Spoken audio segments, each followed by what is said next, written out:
Mesdames et messieurs, bonjour, bonjour, bonjour, salut tout le monde, salut Lambert, hello, hello. On se retrouve aujourd'hui pour un live un petit peu particulier, un live où on va parler de fiscalité crypto. C'est un sujet que vous m'avez beaucoup demandé sur le Discord, et finalement, on a réussi à dégoter quelqu'un de chez Waltio, Émilie juste ici, qui va pouvoir nous aiguiller sur ce sujet. Juste avant de commencer, je dois préciser que c'est un live qui est réalisé en collaboration commerciale. Voilà, comme ça, tout le monde est au courant. Salut Émilie, je te laisse te présenter. Salut à tous, merci beaucoup. Donc c'est moi le quelqu'un de chez Waltio qui suis présente avec vous. Donc moi je suis Émilie Jourdic, je suis, responsable fiscalité légale, au sein de l'entreprise Waltio. Rapidement pour ceux qui connaissent pas Waltio, on est une entreprise, on est un assistant fiscal, spécialisé dans la déclaration des cryptomonnaies. Donc en fait, on est un outil qui va récupérer vos opérations et autres, et puis vous réalisez votre calcul de plus-value et vous accompagner dans la déclaration des crypto-monnaies. Et on est des experts en fiscalité. Donc tout notre outil a été conçu pour que la fiscalité soit simple et se fasse de manière automatique. Voilà. Ok, super. Et toi, du coup, qu'est-ce que tu fais exactement chez Waltio? Ça Alors, correspond à quoi ton job? je fais beaucoup de choses. La première chose, donc c'est un peu le cœur de mon métier, c'est que comme je disais, notre outil, il est entièrement automatisé. Donc tous les calculs sont automatisés. Aujourd'hui, la fiscalité des crypto-monnaies, c'est quelque chose de très complexe et moi, mon rôle, c'est de veiller à ce que notre outil, il soit toujours, conforme aux normes fiscales, françaises qui existent en matière de crypto-monnaie, mais pas qu'en France parce qu'en fait, Waltio, on est présent en France, mais aussi en Belgique et en Espagne. C'est aussi, de veiller à ce que notre outil soit conforme aux règles donc françaises, belges et espagnoles. Et à côté de ça, de former les équipes à la fiscalité, de voir les changements qui vont arriver au niveau de la fiscalité ou de la réglementation crypto. On fait aussi beaucoup de contenu sur les réseaux, sur Twitter notamment, on poste pas mal de threads dans lesquels on présente un petit peu la fiscalité de manière vulgarisée, de manière simple, pour que ce soit accessible à tous. Et en parallèle de ça, bah forcément, comme toute juriste, je gère tout l'administratif et toutes les choses qui gravitent autour d'une entreprise. Ok, donc ouais, c'est un parcours sacrément chargé, on va dire. C'est ça, mais au moins je m'ennuie pas. Il y a énormément de choses à faire. Et puis c'est vrai que le domaine des cryptos et de la fiscalité, de la réglementation, c'est assez passionnant parce que c'est quelque chose, on a tendance à l'oublier, mais qui est très jeune. Nous, on a un régime fiscal qui date de 2019. Donc en fait, depuis 2019, donc c'était hier, il y a eu très peu de changements, il y a très peu de choses qui évoluent. Et puis aujourd'hui, on a des politiques et des gouvernements. C'est quelque chose, pour eux, les cryptos. Bon, je vais parler un petit peu, voilà, vous m'excuserez, mais c'est quelque chose où la majorité des gens ne comprennent rien. Et on a aussi un rôle éducatif, donc pour leur expliquer comment ça fonctionne, faire beaucoup de pédagogie. Donc à la fois, on explique aux personnes qui détiennent des cryptos comment fonctionne la fiscalité et la réglementation, et à la fois, on cherche à expliquer aux décideurs publics comment fonctionnent les crypto-monnaies, le monde de la blockchain. Donc voilà, c'est assez passionnant parce qu'il y a encore tout à construire. Et c'est vrai que tu vois très souvent sur Twitter des choses qui partent à droite, à gauche. Et je pense que c'est pas du tout une bonne référence de partir sur Twitter. Enfin, j'ai déjà vu des aberrations en tant que SWAT qui faisaient énormément de vues. Ouais. Et j'espère que bah, dans cette vidéo, tu pourras un petit peu nous aiguiller sur les bonnes pratiques, les choses vraiment importantes à savoir, les choses peut-être un petit peu moins, un petit peu plus niche. Ouais, pas de problème. Tu as raison, hein, sur Twitter, c'est vrai que je n'ouvre jamais les Twitter crypto. D'ailleurs, moi-même, je n'ai pas vraiment Twitter parce que mes yeux brûlent, voire saignent quand je lis certaines choses et puis c'est vrai que ça part dans tous les sens, il y a très peu de vraies informations. Donc voilà, c'est aussi mon métier d'expliquer un petit peu comment ça fonctionne à tout le monde et de dédramatiser certaines choses. Donc je ferai au mieux pour répondre aux questions de tout le monde. Ok, super, bah, merci à toi. Pour commencer, je pense que ce serait pas mal de venir essayer de rappeler un petit peu les bases de la fiscalité crypto en France. Mmh mh. C'est quoi vraiment le truc commun? Parce qu'on voit souvent parler de la flat tax, des Ouais. 30%, etc. C'est ça la base? Alors, c'est ça la base, donc pour faire quelque chose un petit peu plus synthétique et pour repartir, du début, comme ça sera plus simple dans l'esprit de tout le monde. Comme je disais, nous en France, on a un régime fiscal, qui a été créé spécifiquement pour les cryptos et là-dessus, on a de la chance parce qu'il y a beaucoup de pays où ça n'existe pas. Donc en fait, les cryptos sont traités un peu comme des valeurs mobilières et plein d'autres choses, on ne sait pas trop où les mettre. Nous, en France, on a un régime qui est clair depuis 2019 et en fait, ce régime, il est venu, imposer 2 obligations aux particuliers, parce que là, je vais surtout me concentrer autour des particuliers qui détiennent des cryptos. on fera un petit point, il me semble, tout à l'heure sur la différence entre les particuliers et les pros. Donc, ce régime, il s'adresse aux particuliers et en fait, il impose 2 obligations. La première obligation, c'est de déclarer ses comptes ouverts à l'étranger en crypto. Donc ça, c'est quelque chose d'assez commun. Ça se rapporte au monde de la finance traditionnelle. À partir du moment où on a un compte à l'étranger, crypto ou pas, on doit le déclarer. Bon, bah, c'est quelque chose qui a été étendu au compte de crypto-monnaie, forcément. Et la deuxième obligation, donc c'est celle-ci qui correspond à ce que tu disais, c'est qu'en fait, l'administration, elle demande aux gens de déclarer les opérations imposables. Et moi, là-dessus, je suis un petit peu tatillonne. Souvent, on entend dire je dois déclarer mes plus-values. En fait, ce qu'on demande aux personnes, ce n'est pas de déclarer les plus-values, mais les opérations imposables.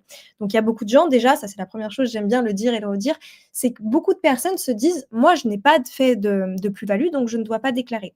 En fait, ce qui intéresse l'administration, dans un premier temps, bien sûr, ce n'est pas de savoir si vous avez fait des gains ou des pertes. C'est de savoir quelle opération imposable vous avez réalisée sur l'année. Quand on dit opération imposable, il faut comprendre que c'est les opérations de cession, donc de vente d'une crypto-monnaie vers des fiat, n'importe quel fiat, des euros, des dollars, ce que vous voulez, des biens. Par exemple, vous décidez d'acheter une bière en payant en crypto, c'est une opération imposable, ou des services. Vous décidez de rémunérer une personne pour un service en la payant en crypto-monnaie, ce serait une opération imposable. En France, on a un régime assez pratique qui a neutralisé d'impôts les opérations crypto-crypto.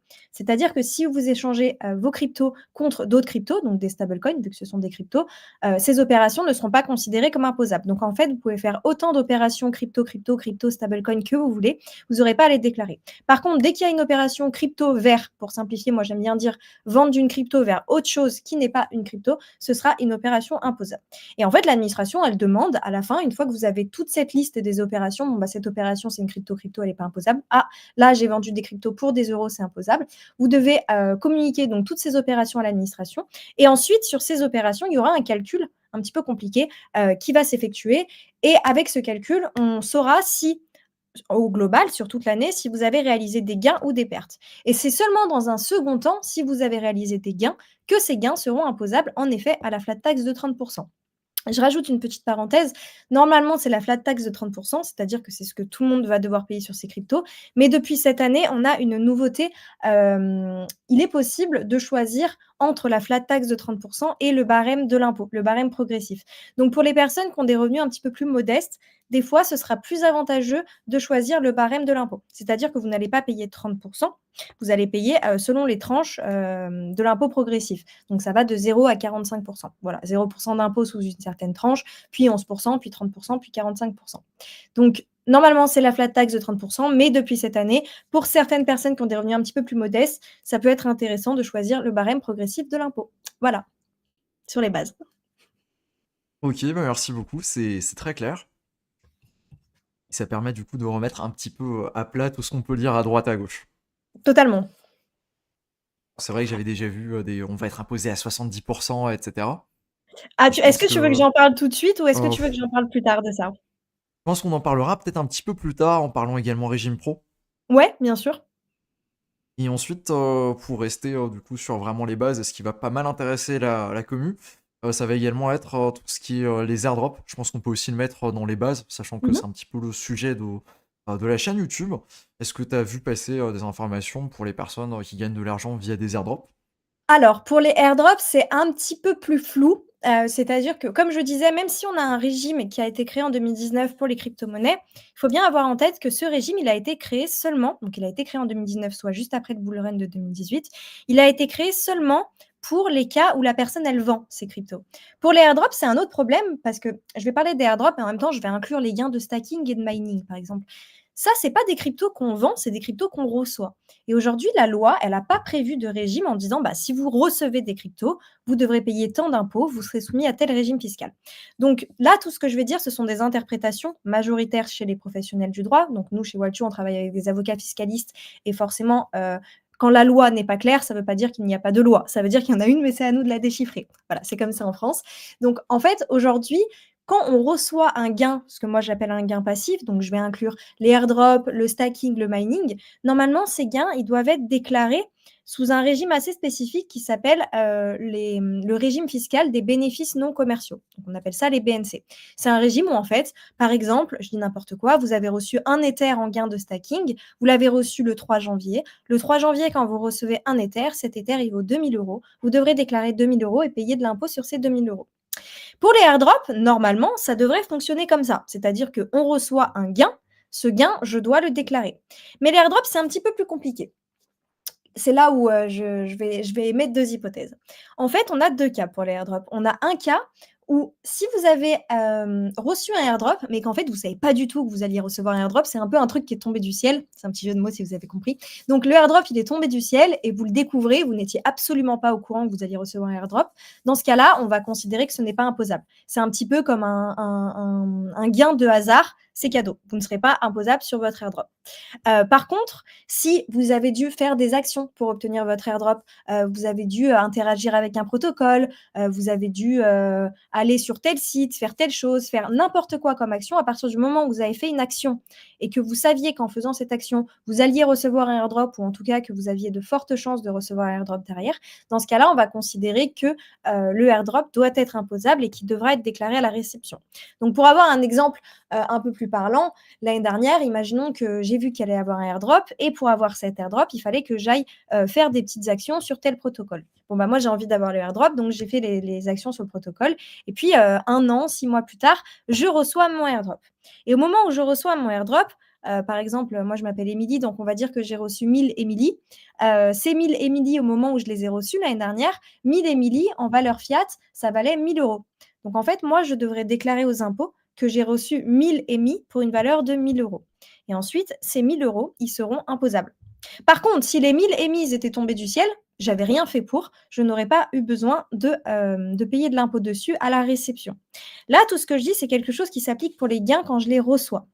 Mais même si vous n'êtes pas imposable à la réception sur votre airdrop, le jour où vous allez vendre votre airdrop, donc par exemple, vous vendez ces 1000 émis pour 1000 euros, donc 1 an après, par exemple.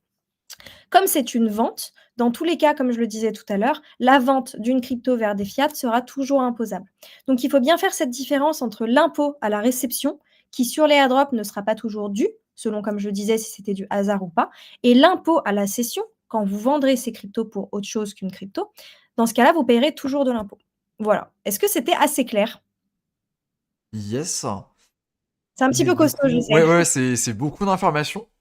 Et du coup, ça veut dire que tu pourrais te retrouver à payer 2 fois l'impôt? Alors non, justement, on peut penser, il y a beaucoup de gens qui pensent que c'est une double imposition, ce n'est absolument pas le cas et dans certains cas, ça peut même être avantageux de payer de l'impôt à la réception puis à la cession. En fait, je t'explique, enfin, je vais essayer d'expliquer ça assez, simplement, je vais un peu vulgariser. Quand j'ai reçu mes 1000 émis pour 1000 euros, 1 an plus tard, mes 1000 émis, ils en valent 3000. Donc je décide de les vendre pour 3000 euros.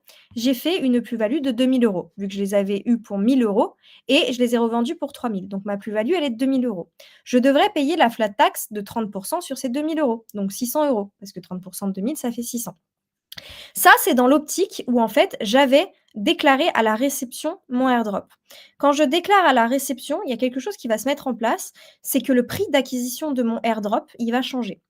En fait, si je déclare à la réception, par exemple, je dis, bah voilà, moi j'ai reçu 1000 émis pour 1000 euros, je paye de l'impôt à la réception. Je vais payer de l'impôt sur ces 1000 émis, et du coup, on va considérer que ces 1000 émis, comme j'ai payé de l'impôt dessus, c'est comme si je les avais achetés pour 1000 euros. J'ai déjà payé mon impôt dessus, même si je les ai reçus, entre guillemets, gratuitement. Donc, quand je vais les vendre 1 an plus tard pour 3000 euros, et ben finalement, la différence entre le prix que je les avais, entre guillemets, achetés et le prix pardon, auquel je les revends, la différence sera de 2000 euros. Par contre, dans le cas où je n'avais pas déclaré mes émis à la réception, je n'ai pas la réception, c'est ce que beaucoup de gens font, et ça se fait aussi, vu que comme je le disais, il y a un certain flou.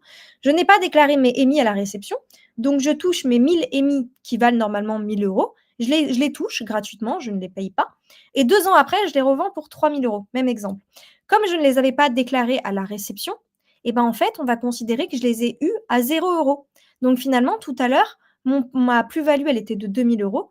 Là, comme je les ai eus à 0 euros et que je les revends à 3000 euros, ma plus-value, elle sera de 3000 euros. Donc, je paierai de l'impôt 30% sur ces 3000 euros. Donc, je paierai plus d'impôts que si je les avais déclarés à la réception. C'est ce que j'expliquais tout à l'heure. Dans certains cas, ça c'est expliqué, chez Waltio, on aide les personnes à savoir ce qui est le mieux pour elles. Dans certains cas, c'est plus intéressant de déclarer à la réception, parce que le régime fiscal n'est pas le même et il y a des abattements et autres, que de ne pas déclarer à la réception et de seulement déclarer à la cession. Donc parfois, ça peut paraître plus compliqué de se dire: «Oh là là, mais en fait, il faut que je déclare à la réception, puis après il faudra que je déclare quand je devrais les vendre, c'est compliqué, je vais payer 2 fois de l'impôt». Mais en fait non, parce que ça va jouer sur le prix d'acquisition. Et dans beaucoup de cas, nous, on a beaucoup d'exemples qui sont disponibles sur notre FAQ. Dans beaucoup de cas, c'est même plus intéressant de faire une déclaration à la réception et une déclaration à la cession quand je vends. Ça permet même d'économiser de l'impôt. Voilà. Est-ce que là aussi c'était clair? J'essaye d'expliquer ça le plus simplement possible, mais c'est assez technique. Yes, effectivement, bah, après je pense qu'on pourra regarder le live, si on veut de nouveau revenir dessus. Totalement. C'est un petit peu le concept aussi de l'avoir au format vidéo après.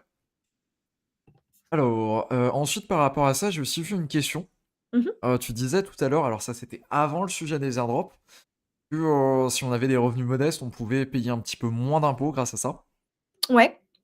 Du coup là je vois une question, du coup en tant qu'étudiant en tant qu'étudiant avec, l'imposition progressive, est-ce qu'il peut payer moins de 30 d'impôts vu qu'il a des revenus modestes ou quasiment pas de revenus en fait? Et comment ça Alors, fonctionne? en fait, qu'on soit étudiant ou pas, c'est pas ce qui va compter parce qu'aujourd'hui, quand on fait ses impôts, peut-être qu'il y a des gens ici qui le savent, on voit que qu'on soit étudiant ou pas, il y a pas forcément, une un lien. C'est juste qu'un étudiant, il aura, certaines entre guillemets, certaines exonérations d'impôts parce qu'il a un boulot étudiant et qu'un boulot étudiant, forcément, il va pas être, autant imposé qu'une personne qui a un travail en CDI ou CDD. En fait, ce qui va faire la différence, c'est le montant, de vos revenus. Moi, je peux pas vous dire avec un simple revenu, même si vous me dites: «Je gagne 20 000 € à l'année, j'ai 2 000 € à déclarer en gain crypto». Est-ce que c'est plus avantageux pour moi de déclarer, à la flat tax ou de déclarer au barème de l'impôt? En fait, c'est quelque chose qui est vraiment au cas par cas, parce que quand on va choisir le barème de l'impôt sur le revenu, vos revenus crypto, donc par exemple, vous aviez 2 000 € de plus-value crypto sur lesquels normalement vous deviez payer 30 de flat tax, c'est-à-dire 30 de 2 000 €, 600 €. En fait, si vous décidez de les mettre au barème de l'impôt, ces 2 000 €, ils vont venir s'ajouter à tous vos autres revenus qui sont soumis, au barème de l'impôt. C'est-à-dire qu'à côté, ils vont se rajouter à vos salaires.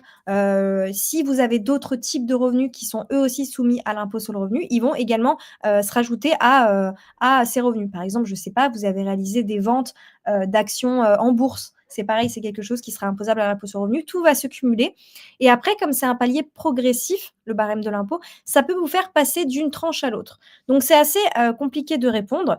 Nous, ce qu'on sait, c'est que ça peut être intéressant, pour certaines personnes qui ont des revenus modestes, donc en général aux alentours, je dis bien aux alentours, c'est vraiment un chiffre à prendre avec des pincettes, aux alentours de 20 000, 25 000 € de revenus imposables à l'impôt par an. La meilleure des choses à faire pour être sûr, ça prend 5 minutes.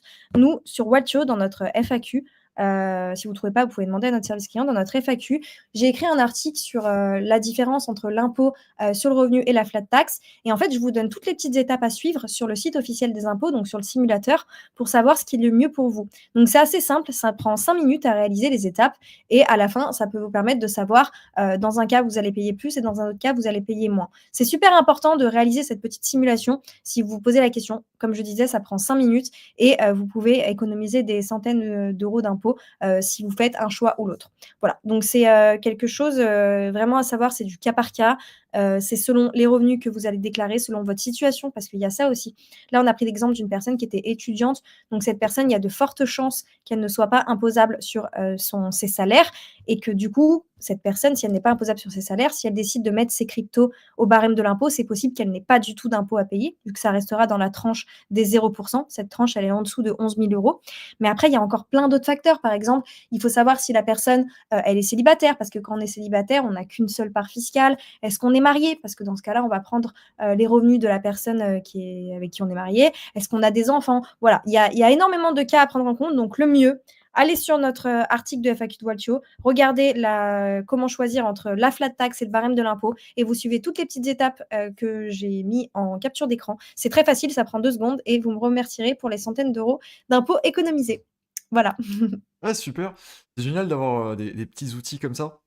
Ouais, ouais, bah, c'est mieux comme on peut pas il y a beaucoup de gens qui nous demandaient: «Est-ce que moi je choisis ça? Est-ce que je choisis ça?» Nous déjà, on n'a pas le droit de répondre parce que Waltio, on est un outil fiscal, mais on n'est pas des, on n'a pas le droit de vous faire du conseil fiscal, ou juridique. Donc ce qu'on fait, c'est qu'on met à disposition tous les outils, comme ça les gens peuvent le faire par eux-mêmes et on explique comment faire étape par étape parce que des fois, quand on voit pardon, quand on voit le visage de la déclaration fiscale, ça peut être assez compliqué et on peut vite s'y perdre. Donc au moins vous avez, toutes les clés en main.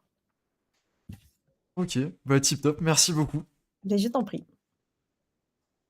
Aussi, tout à l'heure, on parlait des airdrops. Désolé si je change Non, mais je t'en prie, un petit vas-y. peu de sujet à droite, à gauche.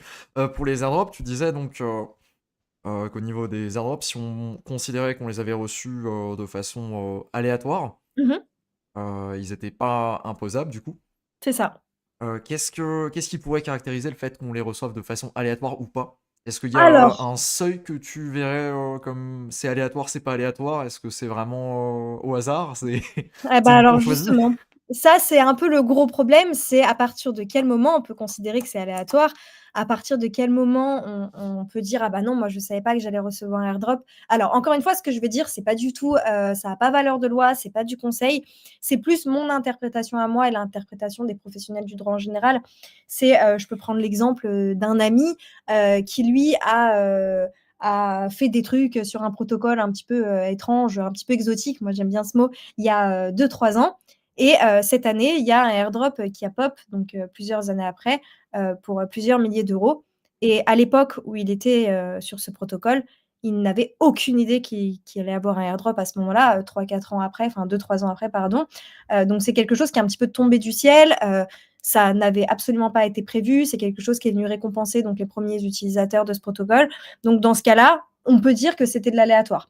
Par contre, si on sait que, ah bah, dans un an, ils ont dit que potentiellement il y allait avoir un airdrop, si je faisais ça, donc je vais le faire et puis on verra.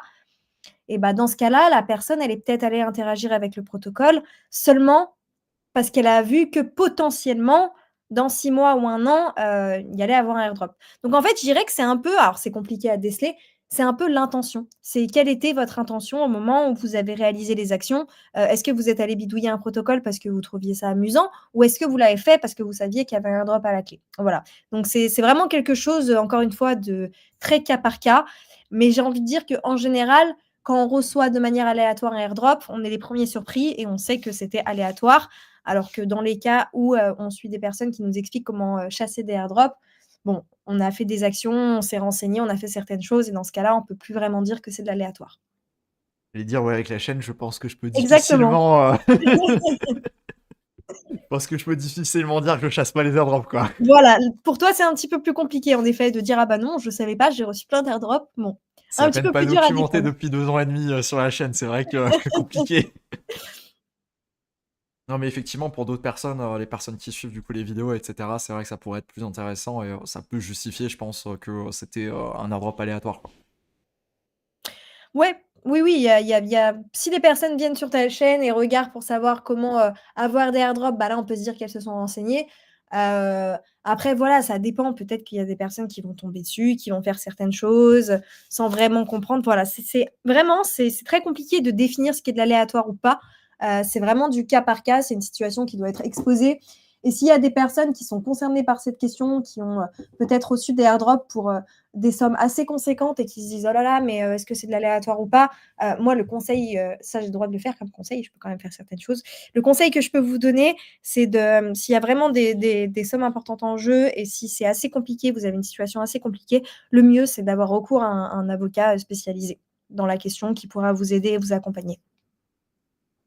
OK, bah, merci pour ça, pour les Je réponses t'en parce que prie. oui, c'est effectivement très, très, spécifique, on va dire, comme Oui, sujet. oui, oui. Les airdrops, c'est vraiment, très, spécifique comme, fiscalité. Mais c'est cool parce que j'ai pas vraiment l'occasion d'en discuter, lors d'interventions, de webinaires ou autres. Donc, c'est bien, ça change.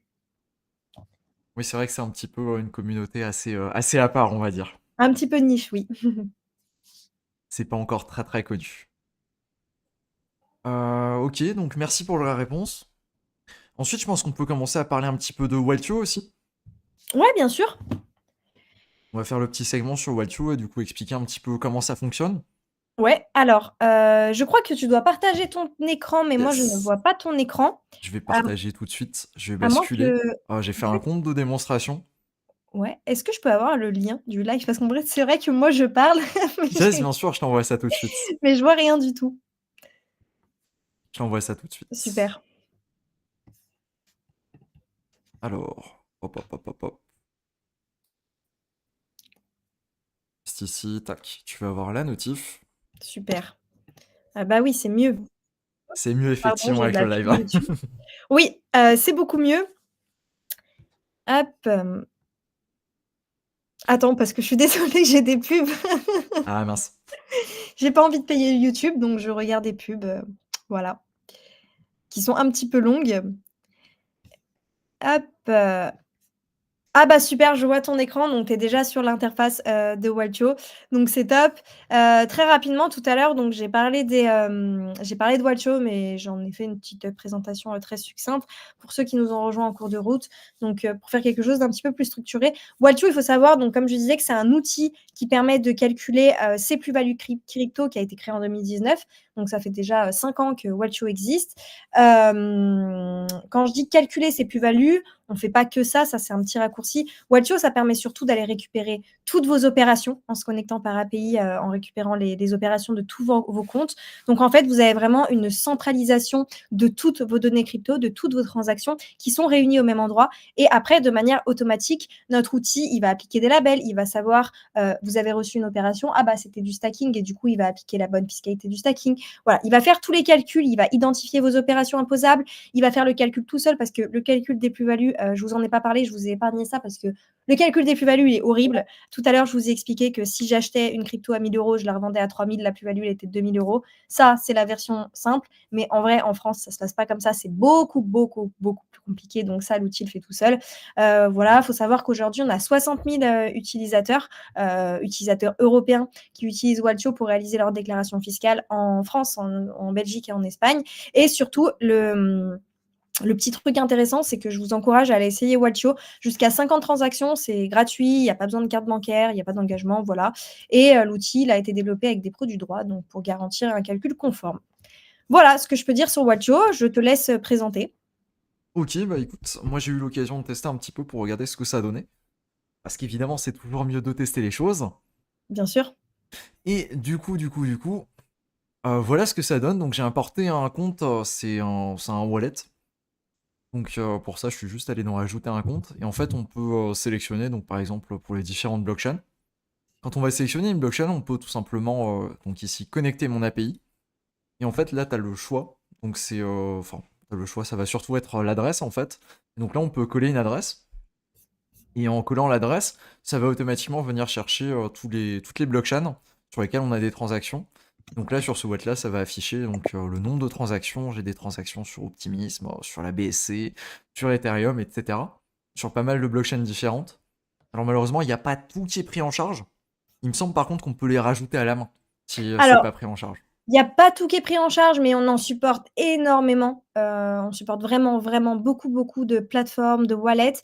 Et dans tous les cas, s'il y a des choses un petit peu plus exotiques, j'aime bien ce mot, on a un format de fichier sur lequel on peut importer ces transactions manuellement et c'est quelque chose qui sera lu dans tous les cas. D'accord. Parce qu'on fait beaucoup de choses un petit peu exotiques, justement, comme tu dis, Ouais, bien sûr. pour Non, la non, chasse mais aux bien airdrops. Et donc, l'outil, ouais. il a été conçu, pour, penser, aux personnes un peu plus, dégènes, on va dire, qui, explorent beaucoup la DeFi et autres. Donc, c'est quelque chose qui ne bloque pas. Ok. Donc là, suite à ça, en fait, il va faire le bilan de tout ce qu'on a fait. Alors là, Ouais, c'est ça. je suis pas sûr qu'il va être capable de me l'exporter parce que c'est juste un compte crypto, donc c'est juste un wallet. Il est censé m'afficher zéro, non? Parce que Heu, j'ai rien sorti avec ce que j'ai, avec mes transactions là. En fait, j'ai il y a aucune eu transaction imposable normalement. OK, donc s'il y a aucune oh là, opération imposable, pardon. En haut à gauche, tu vois que ça mouline et qu'on voit le rapport fiscal en cours de calcul. Donc en fait, ce rapport fiscal, quand tu iras ensuite dans, mon rapport fiscal, tu verras qu'il n'y a bon là, ça c'est encore grisé. Tu verras qu'il n'y a normalement pas de plus-value, c'est-à-dire que là où il y a écrit gain sur l'année fiscale, il y aura écrit 0 €. Retourne en arrière sur la petite page mon rapport fiscal. Ouais. Ouais, là Donc tac. là où Je devrais le voir normalement. Il y a peut-être un petit délai avec le live. Ah oui, c'est possible. Du coup, sur cette page, donc comme je disais, là, tu auras écrit 0 € et puis après, à droite, dans montant d'imposition, bah, forcément, si tu n'as pas de gain, tu n'auras pas d'impôt.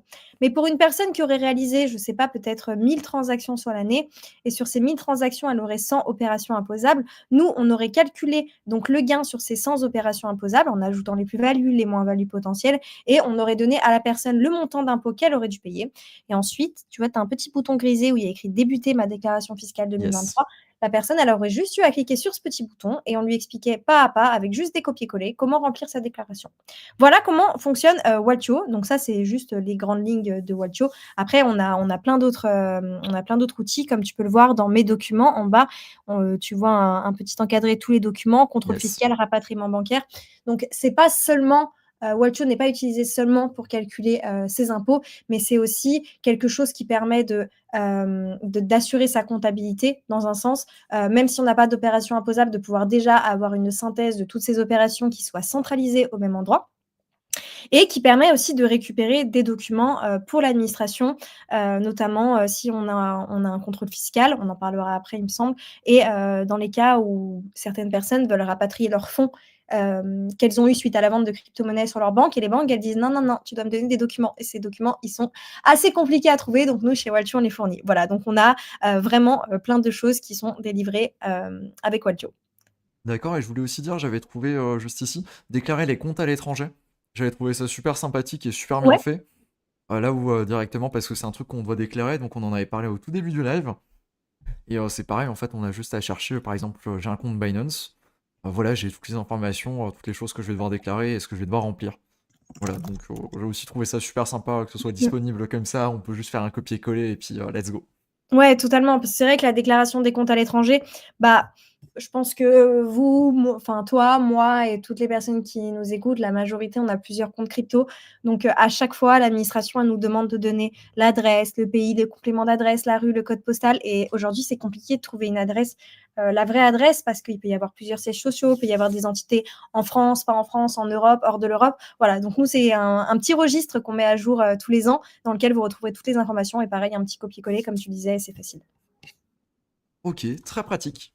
Ouais, juste, tu me disais donc dans les opérations qui moulinent là actuellement, donc on a vu qu'il y avait beaucoup d'opérations Ouais. sur tes comptes qui ont été importés.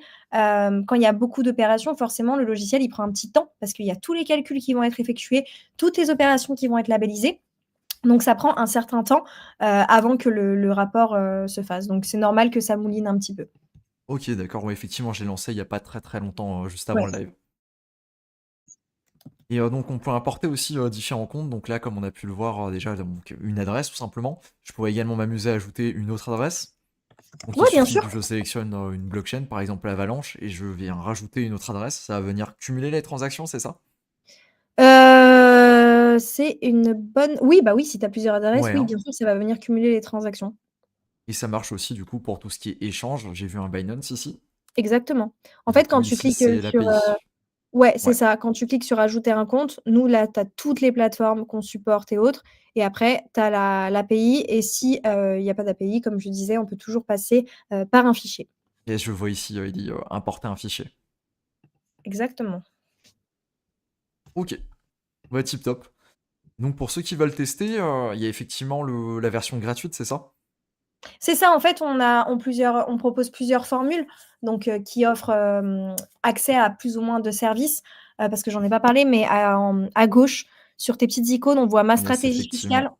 On a une petite stratégie fiscale, en fait, qui permet de réduire votre montant d'impôt.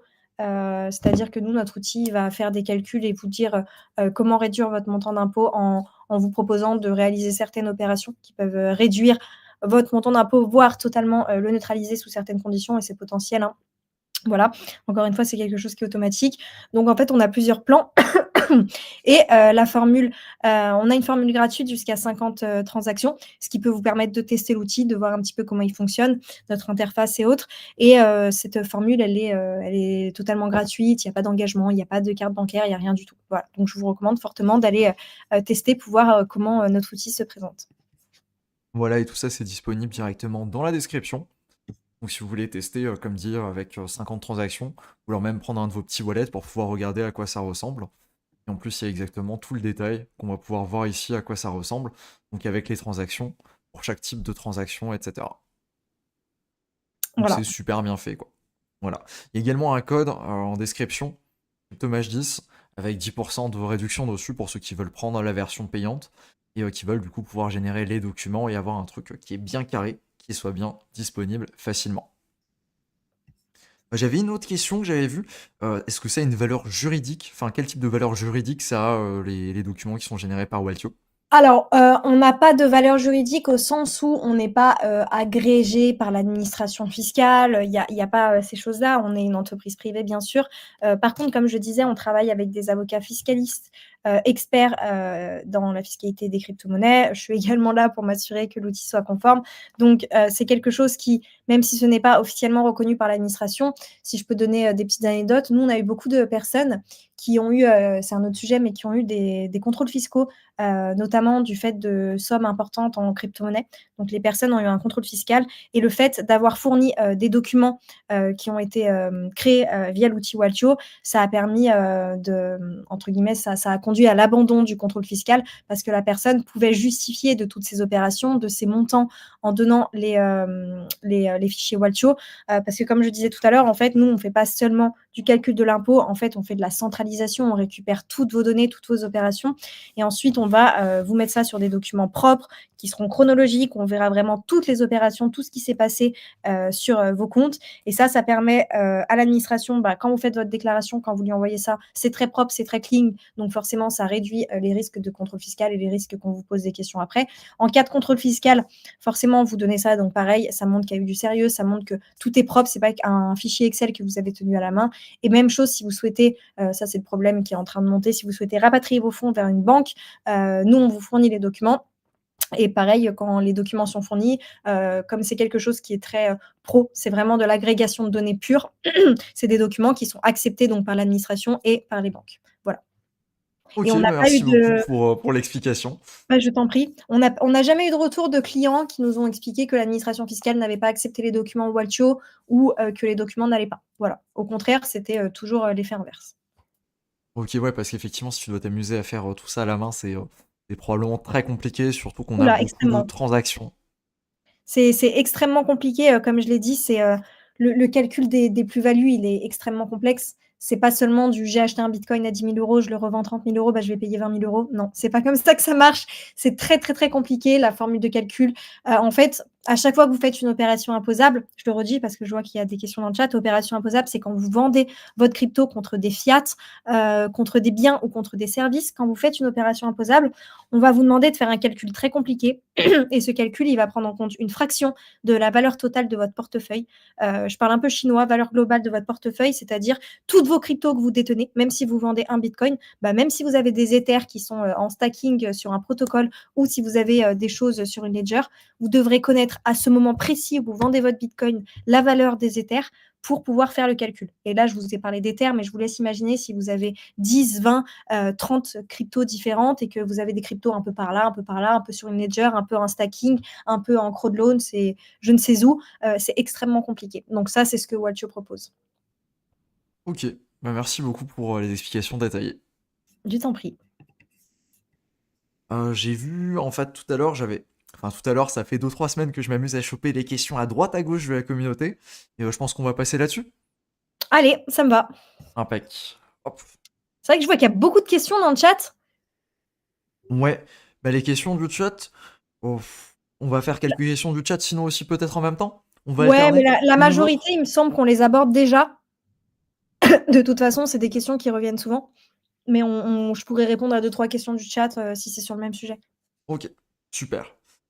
La question qui revient assez souvent, sachant qu'on chasse les airdrops, qu'on fait beaucoup de transactions, est-ce qu'on peut facilement se retrouver dans le régime professionnel et la fameuse histoire des 70%?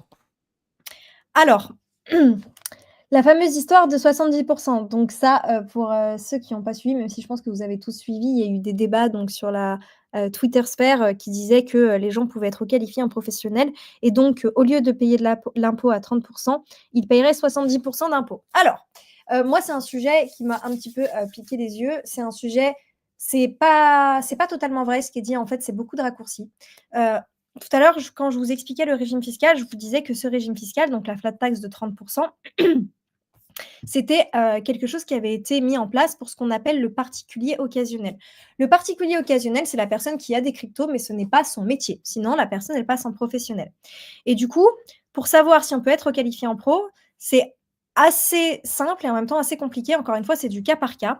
En fait, un professionnel, ça sera la personne il y a plusieurs, critères pour déterminer si une personne va être particulier occasionnel ou va être professionnel. Par défaut, on est tous occasionnels. Par contre, si on remplit certains critères, on va devenir professionnel. Encore une fois, c'est vraiment plusieurs critères. C'est des critères, cumulatifs, c'est ce qu'on appelle un faisceau d'indices. C'est-à-dire qu'on va prendre en compte ces critères, on va voir si ça correspond ou pas. Bon, en gros, ces critères, c'est un peu les mêmes que pour la bourse, traditionnelle. En fait, on va regarder quel est le montant, quel montant vous investissez en DCA ou vous investissez en une fois pour acheter des cryptos et pour faire du trade plus généralement. Est-ce que vous avez fait un crédit? Est-ce que vous vous êtes endetté pour acheter des cryptos? Dans ce cas-là, on peut se dire: «Bon, bah, voilà, ça, c'est plus, représentatif d'un professionnel de s'endetter pour une activité». Est-ce que le trading de crypto, la chasse au airdrop, est-ce que c'est votre activité principale? Est-ce que c'est votre principale source de revenus? Est-ce que ça vous donne des revenus conséquents qui peuvent être qualifiés de revenus professionnels? Parce que même si vous faites que ça, mais que vous gagnez 100 € par mois, bon, bah, on peut pas dire que vous êtes professionnel pour autant. Voilà. Est-ce que vous faites beaucoup de trades? Donc, il y a une différence entre une personne qui va être toute la journée en train de faire des trades et une personne qui va en faire de temps en temps ou même un petit peu plus que la moyenne tous les jours. Est-ce que vous utilisez des outils professionnels? Est-ce que vous avez des gros outils de trader à disposition, du matos un peu pro? Par exemple, l'exemple le plus simple, c'est pour le mineur, un mineur qui a une ferme de minage. Bon, bah, c'est pas le petit mineur qui a 2-3 cartes graphiques chez lui et qui fait du minage. Donc, dans ce cas-là, on a plus de chances d'être qualifié en professionnel. J'ai une petite anecdote, je sais pas parler, mais vous avez compris, vous expliquer par rapport à ça. Moi, je connais très peu de personnes qui ont été requalifiées en professionnel au niveau juridique. Il y en a une seule que je connais. Donc, c'est une personne qui, en fait, c'était une personne, son métier dans la vie, cette personne était trader. Elle travaillait pour une grosse banque. Et elle faisait du trading pour cette grosse banque. Et en fait, à côté, dans sa vie de tous les jours, elle utilisait le matos de sa banque, et tous les outils de trading avancés pour, faire beaucoup, beaucoup de trading à son compte. Donc c'est une personne qui faisait gagner beaucoup d'argent à sa banque vu que c'était son métier et c'est une personne qui à côté se servait de tous ces outils professionnels pour, faire, le trading à son compte. Donc dans ce cas-là, forcément, la personne a été requalifiée de professionnelle. Voilà, c'est la seule chose qui me vient en tête sur une requalification. Moi, il y a quelque chose que j'aime bien dire, c'est que 99,8% des personnes qui sont dans la crypto, en général, on est des particuliers occasionnels. En général, mais même très souvent, quand on est professionnel, on le sait. Voilà, c'est pas quelque chose qui tombe du ciel. On peut pas être qualifié de professionnel comme ça parce que même si on a gagné beaucoup d'argent, même si on fait pas mal de trades et autres, on n'est pas qualifié de professionnel comme ça. C'est quand même très compliqué.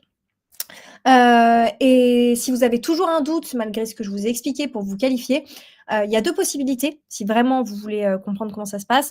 La première, c'est que soit vous faites ce qu'on appelle un rescrit fiscal. Un rescrit fiscal, c'est en fait, c'est un truc un petit peu formel, un document formel que vous envoyez à l'administration fiscale en lui disant: «Voilà ma situation, moi je fais ça, ça, ça, ça, ça avec mes cryptos, je fais ça, ça, ça, ça. Est-ce que je suis un professionnel, oui ou non?» Et l'administration, elle va vous répondre oui ou non. Et en fait, la réponse, elle sera valable que pour vous. C'est pas parce qu'elle vous dit à vous que vous êtes un professionnel que votre voisin, il sera professionnel. Ça, c'est la première option. La deuxième, c'est d'aller voir un avocat fiscaliste spécialisé en crypto-monnaie. Donc eux, forcément, ils seront plus à même de vous dire juridiquement, de vous donner un conseil et de vous dire: «Oui, vous êtes professionnel. Non, vous ne l'êtes pas». Voilà, une fois qu'on sait ça, donc si vous vous posez encore la question de: «Ah mince, peut-être que je suis professionnel, du coup, je vais payer 70 d'impôts», la réponse est non. Vous n'allez pas payer 70 d'impôts. En fait, un professionnel, assez simple à comprendre. Le particulier occasionnel, il sera soumis à la flat tax de 30, ce que j'expliquais au début, assez simple. Le professionnel, lui, ça n'existe pas la flat tax. Le professionnel, il devra toujours déclarer ses cryptos, vu que ses cryptos, c'est ses «revenus» entre guillemets, donc il devra déclarer, ses gains crypto au régime des bénéfices non commerciaux, des BNC. J'en ai parlé un petit peu tout à l'heure. Et ensuite, tous ces gains crypto, vous, si vous gagnez 10 000 € de plus-value crypto, vous aurez 30. Le professionnel, lui, il n'aura pas 30. Lui, ce sera le barème progressif de l'impôt. Et le barème progressif de l'impôt, comme il s'appelle progressif, c'est un barème qui est par tranche. Et comme je le disais, la première tranche, quand vous gagnez entre 0 et 11 000 €, vous êtes imposable à 0 Puis ensuite, il me semble que c'est de 11 000 à 28 000 de mémoire, ça passe à 11, puis après à 30, puis après à 45. Le dernier palier, le palier de 45 c'est le palier qui concerne tous les revenus de plus de 177 000 €. C'est-à-dire que tout ce qui dépasse 177 000 € sera soumis à 45 d'impôt sur le revenu. Quand je vous parle d'impôt, il faut toujours se dire qu'en France, on a l'impôt, mais on a aussi les prélèvements sociaux. Les prélèvements sociaux, c'est obligatoire. Les prélèvements sociaux, quand vous êtes imposé selon le barème à 45 vous payerez toujours 17,2 de prélèvements sociaux. Donc, quand on fait 45 plus 17,2, ça fait 62,2 Donc, le maximum auquel vous pourrez être imposé, c'est 62,2 d'impôt en tout, impôts plus prélèvements sociaux combinés. Mais comme je le disais, si vous vous retrouvez dans cette situation, par exemple, vous avez gagné 200 000 € en crypto, vous déclarez ces 200 000 €, c'est seulement la partie entre 177 000 et 200 000, c'est-à-dire à peu près 23 000, ça fait, je ne suis pas très bonne en maths, mais je crois que c'est 23 000. C'est seulement la partie des 23 000 € qui dépasse de cette tranche qui sera imposable à 62,2 Voilà. Donc, en effet, vous pouvez être imposé de manière plus forte qu'un particulier, mais aussi plus faible, parce que pour autant, vous pouvez être dans les tranches à 0 ou 11 hein, bien sûr. C'est pas parce que vous êtes professionnel que vous gagnez forcément énormément d'argent. Donc, si vous déclarez plus de 177 000 €, la partie, je dis bien la partie qui dépasse des 177 000 € sera imposable à 62,2 Et jamais de la vie, ce sera votre total qui sera imposable à 62. Jamais. C'est le barème progressif. Donc, vous avez les tranches. Voilà. Donc, ça concerne vraiment très peu de personnes. Et encore une fois, les 62 d'impôts au total avec les prélèvements sociaux ne concerneront qu'une seule partie du montant. Donc, ce sont des choses vraiment très minoritaires. Ouais, c'est ce que j'allais dire, c'est vraiment un cas ultra, ultra spécifique, quoi, Très les spécifique. plus de 60%, ouais. Oui, Après, et c'est puis un même truc que j'ai être revu très, très professionnel. souvent, très, très souvent sur Twitter, même sur le Discord, etc. Je peux pas être imposé à 70%, mais en réalité, c'est un truc qui n'est pas censé arriver à Jamais. l'écrasante majorité des gens, quoi. Totalement. Comme je disais, 99 des personnes en crypto sont des particuliers. C'est encore une fois, être professionnel, on le sait quand on est professionnel.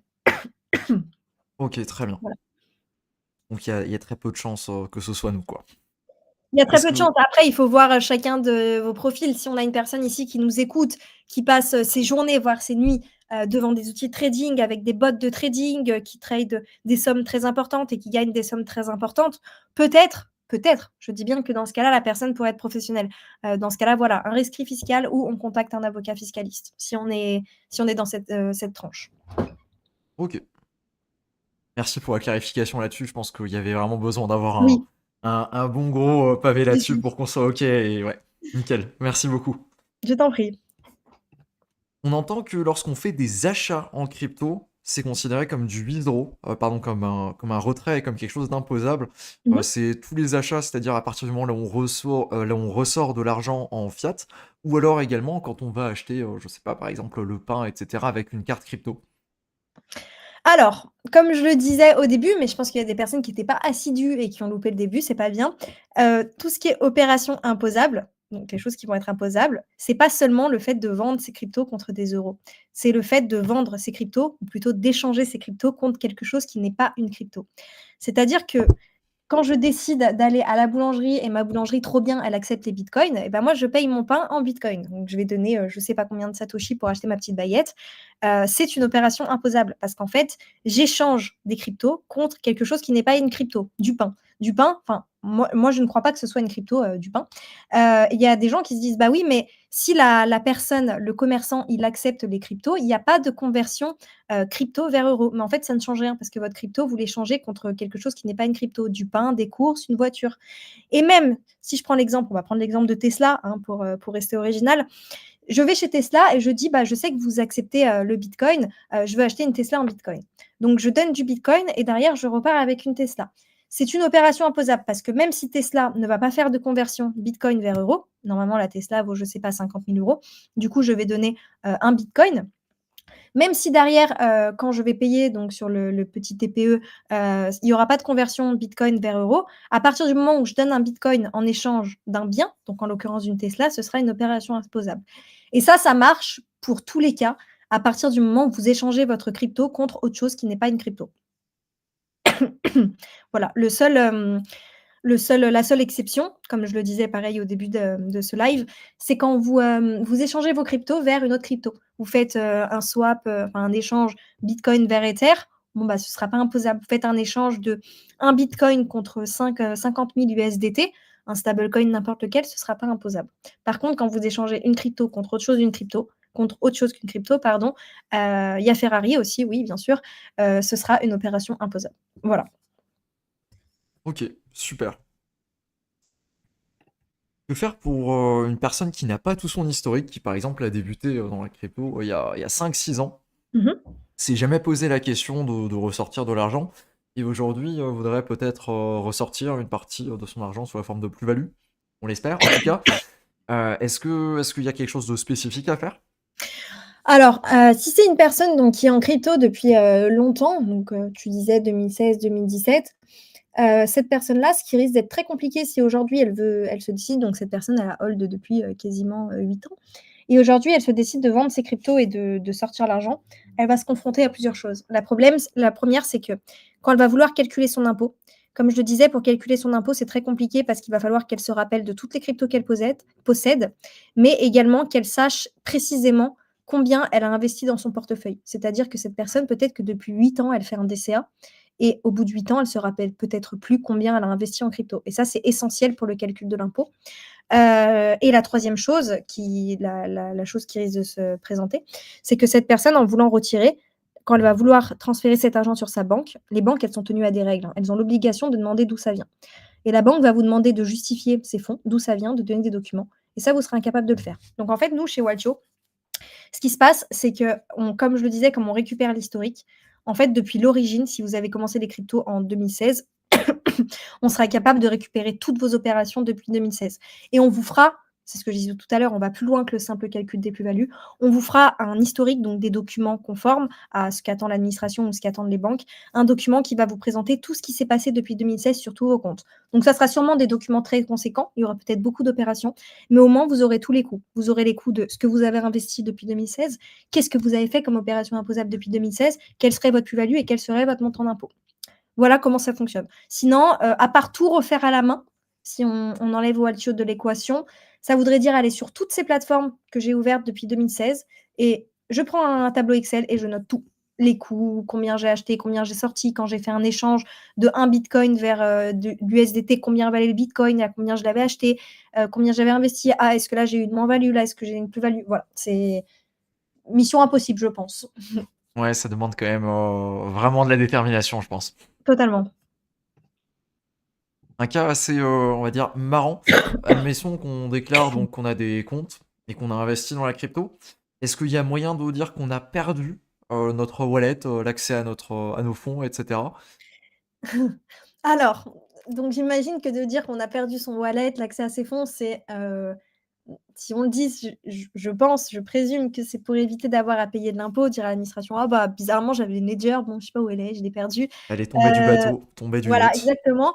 Oui, dans les faits, c'est possible parce que c'est tout à fait possible de perdre sa ledger et encore, il faudrait que vous perdiez votre seed, hein, parce que si vous perdez votre, petite, clé physique, ce n'est pas grave. Par contre, l'administration n'est pas bête, hein. On est en France, on est un pays qui cherche de l'argent, on est un pays qui taxe, donc forcément l'État va faire attention et ne va pas croire tout le monde sur parole.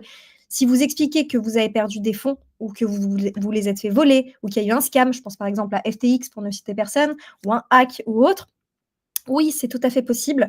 Par contre, l'administration va vous demander, des preuves. Des preuves, dans le sens où, par exemple avec Waltio, on va le voir tout de suite, si vous avez perdu, votre clé. Si on voit que vous dites que vous avez perdu votre clé, mais que, il y a des, opérations de retrait sur cette clé, c'est que forcément vous l'avez peut-être encore en votre possession ou en tout cas qu'une personne a réussi à la craquer et à bouger vos fonds, voilà.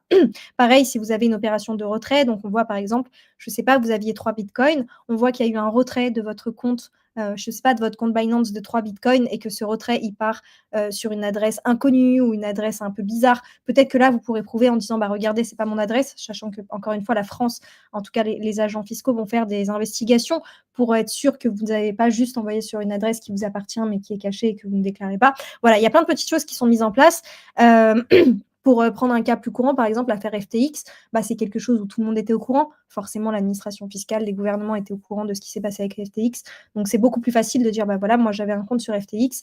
J'ai regardé, j'ai tel document Waltio qui le montre. J'avais jamais sorti mes fonds de FTX, il n'y a jamais eu de retrait. Mais ces fonds, ils étaient sur FTX. Bon, j'ai tout perdu. Voilà, là, dans ce cas-là, c'est plus simple. Dire qu'on a perdu un wallet, c'est possible. Par contre, derrière, ça sera à vous de prouver que vous l'avez en effet bien perdu parce que l'administration risque tout de même de vous poser des questions pour être sûr que ce n'est pas une volonté d'évasion fiscale. Voilà. D'accord. Merci pour les explications. C'est vrai que c'est un truc que j'ai aussi vu de temps en temps. Oh, le ledger, il tombe du yacht, c'est fini. Le Oui, grand bah, c'est classique. possible.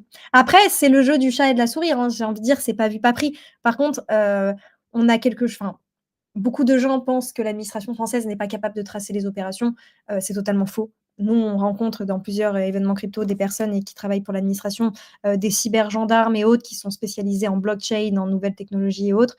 Ils sont beaucoup plus calés que moi déjà sur, la tech d'une manière générale. Ils sont beaucoup plus calés que la majorité des gens sur la blockchain et ils arrivent à tracer qui ils veulent. Il ne faut pas oublier que la blockchain n'est pas anonyme, mais qu'elle est pseudonyme, malgré tout ce qu'on pense. Donc, c'est très facile de retrouver quelqu'un et de voir quelle opération a été réalisée. En plus, derrière, forcément, quand vous voulez rapatrier ces fonds, parce qu'un jour, il faudra bien vous en servir, bah là, c'est pareil, on risque de vous tomber dessus. L'évasion fiscale, c'est quelque chose en France qui n'est pas bien vu. Ça va jusqu'à des peines de prison. Donc voilà, après, c'est est-ce que le jeu en vaut la chandelle? Ça, c'est pas à moi de vous dire quoi faire. Évidemment. Là-dessus, à quoi ça ressemble typiquement un contrôle fiscal? Je me suis toujours posé la question, qu'est-ce qui se passe? Il y a des bonhommes qui débarquent chez toi qui font FBI Open Up et ou c'est plus soft, tu reçois une lettre, ça marche comment? Alors, on est quand même dans le pays des droits de l'homme, donc des mecs qui viennent chez toi, qui cassent ta porte pour un contrôle fiscal, non, ça ne se verra pas, à part peut-être dans des séries. Non, non, en fait, tu vas recevoir une lettre de l'administration électronique ou autre, ou même un appel qui vont t'expliquer que voilà, ils ont besoin de contrôler ta déclaration. Il faut savoir qu'un contrôle fiscal, ça peut arriver à n'importe qui, hein. En principe, tout le monde peut être contrôlé. Après, forcément, il y a des éléments qui vont attirer l'œil des contrôleurs. Les cryptos, c'est un élément qui attire l'œil parce que forcément, c'est quelque chose où on sait qu'il est très facile de frauder. Donc en fait, on va te contacter, on va te dire bonjour monsieur Cryptomage, bah voilà, moi, nous, on a quelques petites vérifications à faire. Là, sur votre déclaration d'impôt, vous n'avez pas déclaré de crypto. Bon, est-ce que vous pouvez nous montrer des documents de vos plateformes d'échange, nous montrer que vous n'avez pas fait ci, là, vous n'avez pas déclaré un compte à l'étranger, mais nous, on a fait des petites recherches, on a vu que vous aviez un compte Binance, par exemple, vous aviez un compte Kraken, on a vu qu'il y a eu des retraits, on a vu que vous avez rapatrié des fonds sur votre banque, mais vous ne l'avez pas déclaré. Voilà ce qu'on va te poser comme question, enfin ce qu'on va poser aux personnes qui sont contrôlées. Et après, l'administration, elle va demander donc aux contribuables, parce que forcément, c'est quelque chose qui, c'est pas l'administration qui vient et qui vous attaque. On va vous demander de, euh, de sortir des documents. Donc c'est là, on va vous demander des documents de toutes vos opérations réalisées en crypto-monnaie qui montrent tout ce qui s'est passé entre vos comptes. Et l'administration, si elle voit qu'il y a des incohérences, par exemple, elle va vous dire, bah, attendez, là, sur votre compte, je sais pas, je prends l'historique de votre compte Binance et je vois que sur Binance, vous avez retiré 2 bitcoins que vous avez envoyés vers un autre wallet. Mais nous, on n'a pas d'informations sur ce qui s'est passé après. Vous n'aviez pas déclaré cette plateforme. Ou alors, on a vu que sur votre banque, je ne sais pas, je dis n'importe quelle banque, chez Crédit Agricole, vous avez ramené 10 000 euros.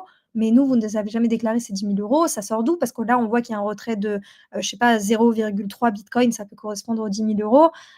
Comment vous l'expliquez? Pourquoi ça n'a pas déclaré? Voilà comment ça se passe. Donc, en fait, souvent, le contrôle, tu vas rencontrer donc les agents de l'administration fiscale, tu vas leur montrer tes documents.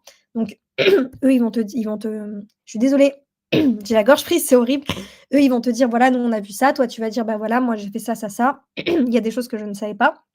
Ou il y a des choses que j'ai pas fait parce que j'ai pas compris autre. Bref, tu vas un petit peu te défendre et en fait, après, à l'issue de ça, ce qui va se passer, c'est que l'administration fiscale, elle va t'envoyer, un document, donc une sorte de rapport de contrôle fiscal dans lequel elle va te dire: «Bah, voilà, nous, suite à nos investigations et aux documents que vous nous avez montrés, on voit que vous aviez pas déclaré telle chose. Si l'administration a considéré que tu étais de bonne foi, parce qu'il y a quelque chose qui est super important à prendre en compte, c'est que l'administration, elle va regarder si vous êtes de bonne foi. La déclaration fiscale, c'est pas facile, les cryptos, c'est pas facile. Enfin, voilà, d'une manière générale, la fiscalité, ce n'est pas facile. Il y a quelque chose qu'on appelle un droit à l'erreur. Tout le monde a le droit de se tromper, a le droit de dire, bah voilà, je savais pas, ou j'ai fait des bêtises, j'ai oublié telle chose, ça arrive. Si l'administration fiscale voit que vous avez été de bonne foi, vous aurez un redressement dans le sens où on va vous dire, bah voilà, là, vous aviez oublié de déclarer, vous deviez payer 1 000 euros d'impôts. Bon, bah, on va vous demander ces 1 000 euros. Par contre, si l'administration, elle voit que vous l'avez fait volontairement, c'est-à-dire que ce n'était pas une erreur, mais que c'était volontaire, vous aviez fraudé, vous vouliez échapper à l'impôt, là, vous aurez des majorations d'impôts qui peuvent être assez énervées, voire des peines de prison et d'autres sanctions.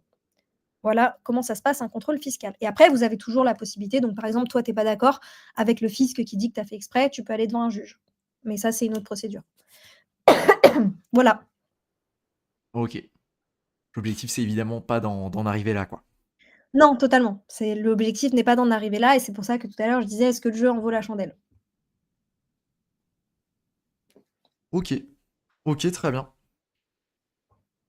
Alors, au niveau des questions sur l'exit tax et sur les personnes qui souhaiteraient s'expatrier. Est-ce que tu as des idées, par rapport à ça? Enfin, est-ce que tu sais, comment ça se passe exactement? Tu as déjà vu le cas? Alors, l'exit tax, donc pour, ceux qui nous écoutent et qui savent pas vraiment ce que c'est, l'exit tax, c'est le fait de, pouvoir, enfin, souvent il y a des personnes, par exemple, imaginons sur, mon compte Binance, je donne un exemple concret, c'est ça plus simple. J'ai pas vendu mes cryptos, mais, j'ai, 3 bitcoins et ces bitcoins à l'époque je les avais achetés 1 000 €. Aujourd'hui le bitcoin il en vaut 50-60 000. Je sais que si je les vends, je vais avoir une plus-value. J'ai pas envie de la payer en France parce qu'en France c'est trop élevé. Donc je vais aller dans un autre pays et dans un pays, par exemple, un paradis fiscal où il n'y a pas d'impôt sur les cryptos et je vendrai seulement quand je serai dans ce pays. Plusieurs choses à savoir. La première, c'est que c'est pas parce que vous allez vivre à l'étranger que vous n'êtes plus, redevable de l'impôt en France. En France, il y a un truc qui s'appelle la résidence fiscale, c'est-à-dire que vous payerez votre impôt là où vous êtes résident fiscal. Je peux décider de partir 1 an, je dis n'importe quoi, aux États-Unis. C'est peut-être pas le meilleur des exemples, mais c'est pour vulgariser. Je décide de partir 1 an aux États-Unis. Ça ne veut pas dire que je ne serai plus résidente fiscale française. Mon impôt sera peut-être toujours dû en France. En fait, il y a des conditions à remplir pour être résident fiscal français. Et il y a d'autres pays dans lesquels on va vous dire, bah voilà, pour être résident fiscal, je sais pas, au Émilistan, on va dire que c'est mon pays. Pour être résident fiscal dans ce pays, il faut que vous habitiez sur le territoire depuis 2 ans, il faut que vous ayez une activité économique déclarée, blablabla. Bla. Donc déjà, perdre sa résidence fiscale, c'est pas si simple. Et la deuxième chose, c'est qu'il existe aujourd'hui des conventions entre la France et certains pays qui disent, justement pour éviter l'exit tax, qui disent, bah voilà, bonjour, tel pays, toi tu es un paradis fiscal, moi je suis la France, moi je taxe, toi tu taxes pas. Est-ce que ça te dit, on crée une convention qui dit que moi, si j'ai un résident français qui part dans un autre pays pour payer moins d'impôts, bah en fait, toi tu es d'accord pour dire que l'impôt il sera toujours dû à moi, la France. Parce que forcément, c'est quelque chose qui a été, vous imaginez bien, qui a été imaginé par les gouvernements pour dire bah ouais, mais en fait, s'il y a de l'impôt, les gens vont juste partir et ne pas payer d'impôts. Donc en fait, certains pays se sont mis d'accord pour dire qu'à partir du moment où les plus-values latentes, donc les plus-values que je n'ai pas encore vendues, par exemple dans mon cas mes bitcoins, mes plus-values latentes, je les avais réalisées sur le sol français, on va considérer que l'impôt sera dû sur le sol français. Donc en fait, il faut se renseigner de savoir si la France a des conventions par rapport à l'exit tax aux cryptos. Est-ce que c'est quelque chose qui a été étendu au cas des crypto-monnaies? Tout ça, c'est des questions auxquelles je n'ai pas vraiment de réponse ou en tout cas, je ne suis pas assez calée aujourd'hui pour en parler sur un live. Donc c'est à se renseigner si vous souhaitez partir à l'étranger pour éviter la taxe, pour être sûr que vous partiez pas pour rien et que vous soyez quand même pas obligé de payer vos impôts en France alors même que vous étiez parti pour ça. Voilà. Voilà ce que je peux dire là-dessus. OK, merci. Une question aussi qui revenait assez souvent, de savoir est-ce que c'est pas le bon plan d'aller vivre, je sais pas, 3 ans à Bali et puis, voilà. Bah, après, comme je disais, c'est pas parce qu'on vit ailleurs qu'on n'est plus résident fiscal français. Après, il faut voir aussi si à Bali, eux, ils acceptent que tu sois résident fiscal, dans leur pays, alors même, que, par exemple, tu as pas d'activité ou autre. Enfin, voilà, il y a plein Ouais. de conditions à prendre en compte. Il faut voir si la France a pas quelque chose qui dit qu'il y a quand même une exit tax pour les cryptos. Il y a vraiment, c'est un sujet très compliqué. Ça serait simple si c'était juste partir dans un autre pays et payer des impôts dans un autre pays, mais vous imaginez bien que c'est pas aussi simple et il faut voir si l'exit tax a été étendu aux cryptos ou pas, avec, le pays en question ou pas. Et merci dans les commentaires pour les personnes qui proposent, du sirop pour la gorge, hein, ça me fait très plaisir. Est-ce que tu es au courant, de nouvelles lois qui pourraient arriver, qui pourraient un petit peu, changer complètement le game au niveau de la fiscalité crypto? Ou est-ce que, ce qui est en place actuellement, ça a l'air solide et ça va rester et c'est pas prêt de bouger? Alors j'ai un truc, qui va pas vous plaire, je crois. Est-ce que vous avez déjà entendu ou est-ce que toi tu as déjà entendu parler de la directive DAC 8? Ça te dit un truc ou pas? Non, du tout. OK. Alors, en gros, l'Union européenne, donc aujourd'hui, en fait, ce qu'il faut savoir, c'est que la majorité des choses qui gravitent autour de la crypto, elles sont surtout, régulées par l'Union européenne, sauf la fiscalité, parce que la fiscalité, c'est une matière dans laquelle, c'est les pays qui décident de leur fiscalité. C'est pour ça qu'en France, vous aurez de l'impôt sur les cryptos et puis, par exemple, au Portugal, vous en aurez pas et dans d'autres pays, ça sera pas le même taux. C'est parce que c'est pas harmonisé au niveau européen. Par contre, l'Union européenne, elle vient quand même réguler les cryptos, mais il peut y avoir des impacts indirects sur la fiscalité. Comme vous le savez, il y a le règlement MiCA. D'ailleurs, MiCA, c'est pas une loi, hein, c'est un règlement européen. Le règlement MiCA, donc il est venu réguler toutes les cryptos et surtout les entreprises qui proposent des cryptos dans toute l'Union européenne. L'Union européenne, elle est aussi en train de faire autre chose. Elle est en train de mettre en place une directive qui s'appelle la directive d'ACUIT. Et en fait, cette directive, elle va venir, donc c'est quelque chose qui va arriver en 2026. En fait, cette directive, elle va forcer, entre guillemets, tout, toutes, toutes les plateformes de crypto à communiquer, en gros, chaque année à l'administration dans laquelle vous êtes résident. Par exemple, imaginons, on va dire, moi, je suis Binance. Cryptomage, c'est la France. Moi, je suis Binance et en fait, moi, Binance, bah, j'ai des utilisateurs, des gens qui ont un compte Binance, j'ai des Français, j'ai des Italiens, j'ai peut-être des Allemands, voilà. Avec la nouvelle directive d'ACUIT, l'Union européenne, elle dit que toutes les entreprises vont devoir communiquer chaque année toutes les informations sur chaque personne au pays de résidence. Donc, moi, sur Binance, je vois que j'ai un client français. Il s'appelle, je sais pas, bon, bah, elle s'appelle Émilie Jourdic. Et Émilie Jourdic, sur cette année, elle a réalisé 100 opérations. Elle habite à telle adresse, parce que vous savez, il y a un KYC, il y a telle chose, telle chose, telle chose. Bon, du coup, Cryptomage, il va me dire: «Bah, coucou, moi, je suis la France, tu dois me dire, tout ce que les Français ont fait». Donc moi, je vais dire: «Ah, bah, salut, bah, écoute, moi, Binance, je vois que Émilie Jourdic, elle est française et bah, regarde, je vais t'envoyer un papier, elle a fait tant d'opérations, elle a fait ça, ça, ça, elle a investi tant d'euros». Donc en fait, pour tous les pays de l'Union européenne, toutes les plateformes d'échange qui proposent des services en crypto, aux Européens devront déclarer nom, prénom, adresse et toutes les opérations crypto qui ont été réalisés sur mon compte. C'est-à-dire que tout ce qui se passera sur vos comptes crypto sera signalé à l'administration fiscale française. Et ce sera la même chose pour l'Italie, ce sera la même chose pour l'Allemagne. Et si par exemple vous êtes sur une plateforme qui est allemande, donc c'est une plateforme qui est en Allemagne et vous êtes inscrit dessus parce que par exemple vous parlez allemand, donc vous êtes dessus, vous tradez vos cryptos dessus. La plateforme, même si elle est allemande, elle devra communiquer à la France toutes vos informations parce que vous êtes français. Voilà comment ça va se passer.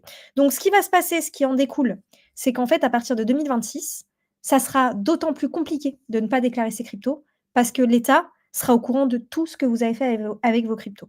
Aujourd'hui, l'État est au courant, mais c'est d'une manière différente. En fait, l'administration, elle a le droit à ce qu'on appelle un droit de regard, un droit d'information, si vous voulez. Et avec ce droit, elle va pouvoir dire: ah, bah là, je vois la déclaration de Cryptomage, je vois Cryptomage, il n'a pas trop. Il me semble pas avoir déclaré des airdrops et tout. Bon, bah, je sais pas, je vais appeler Binance pour savoir si Cryptomage, il a un compte chez eux et puis pour que Binance m'envoie des infos. Donc, en fait, ce qui se passait, c'est que quand l'administration avait un doute sur une personne, elle demandait à la plateforme de lui donner des informations. Maintenant, ce sera l'inverse. Ce sera automatique. Toutes les plateformes vont donner les informations à l'État. La France, l'Italie, l'Allemagne, c'est tous les pays de l'Union européenne. Et ensuite, tous ces pays auront les informations fiscales de tout le monde par rapport aux cryptos. Voilà. D'accord, ouais, effectivement, j'avais vu passer ça. Et donc, c'est ça le nom. La cuite. DAC8, exactement, directive administrative de coopération et c'est la numéro 8 qui vient étendre, l'échange d'informations parce que ça existe déjà, hein. C'est quelque chose qui existe dans la finance traditionnelle, qui existe pour tout. Tout ce que vous faites sur vos banques, l'administration est au courant. On est au courant de tout. Juste pour les cryptos, ça n'existait pas et à partir de 2026, ce sera étendu aux cryptos. D'accord, j'ai vu également passer sur Twitter un screen de quelqu'un qui devait déclarer, enfin, déclarer, qui devait donner un nom, le nom de la personne qui possède son wallet pour un retrait on-chain. Est-ce que tu as des infos aussi là-dessus? C'est quelque chose qui pourrait généraliser? Ou Le c'est nom de un la faux screen personne qui déclare son tu peux répéter? Ouais, ouais, ouais, bien sûr. C'est quelqu'un qui a vu un screen sur Twitter. Enfin, j'ai vu un screen sur Twitter de quelqu'un qui a retiré à partir de son compte Coinbase et qui a voulu transférer des cryptos sur son wallet Ethereum, par exemple. Mmh. Et on lui demandait du coup de nommer la personne qui possède ce wallet. Ah oui, oui, parce qu'en fait, quand il y aura les wallets non custodiales, donc les cold wallets, toutes ces choses-là, en fait, maintenant, il y aura quand même des règles qui vont dire que, par exemple, moi, depuis mon compte, Kraken, je t'envoie un bitcoin sur, je sais pas, un Ether, on va dire, c'est mieux, sur ton MetaMask. On va me demander, qui tu es et à qui appartient ce MetaMask. Ça, ce sont de nouvelles règles qui sont mises en place aussi par l'Union européenne.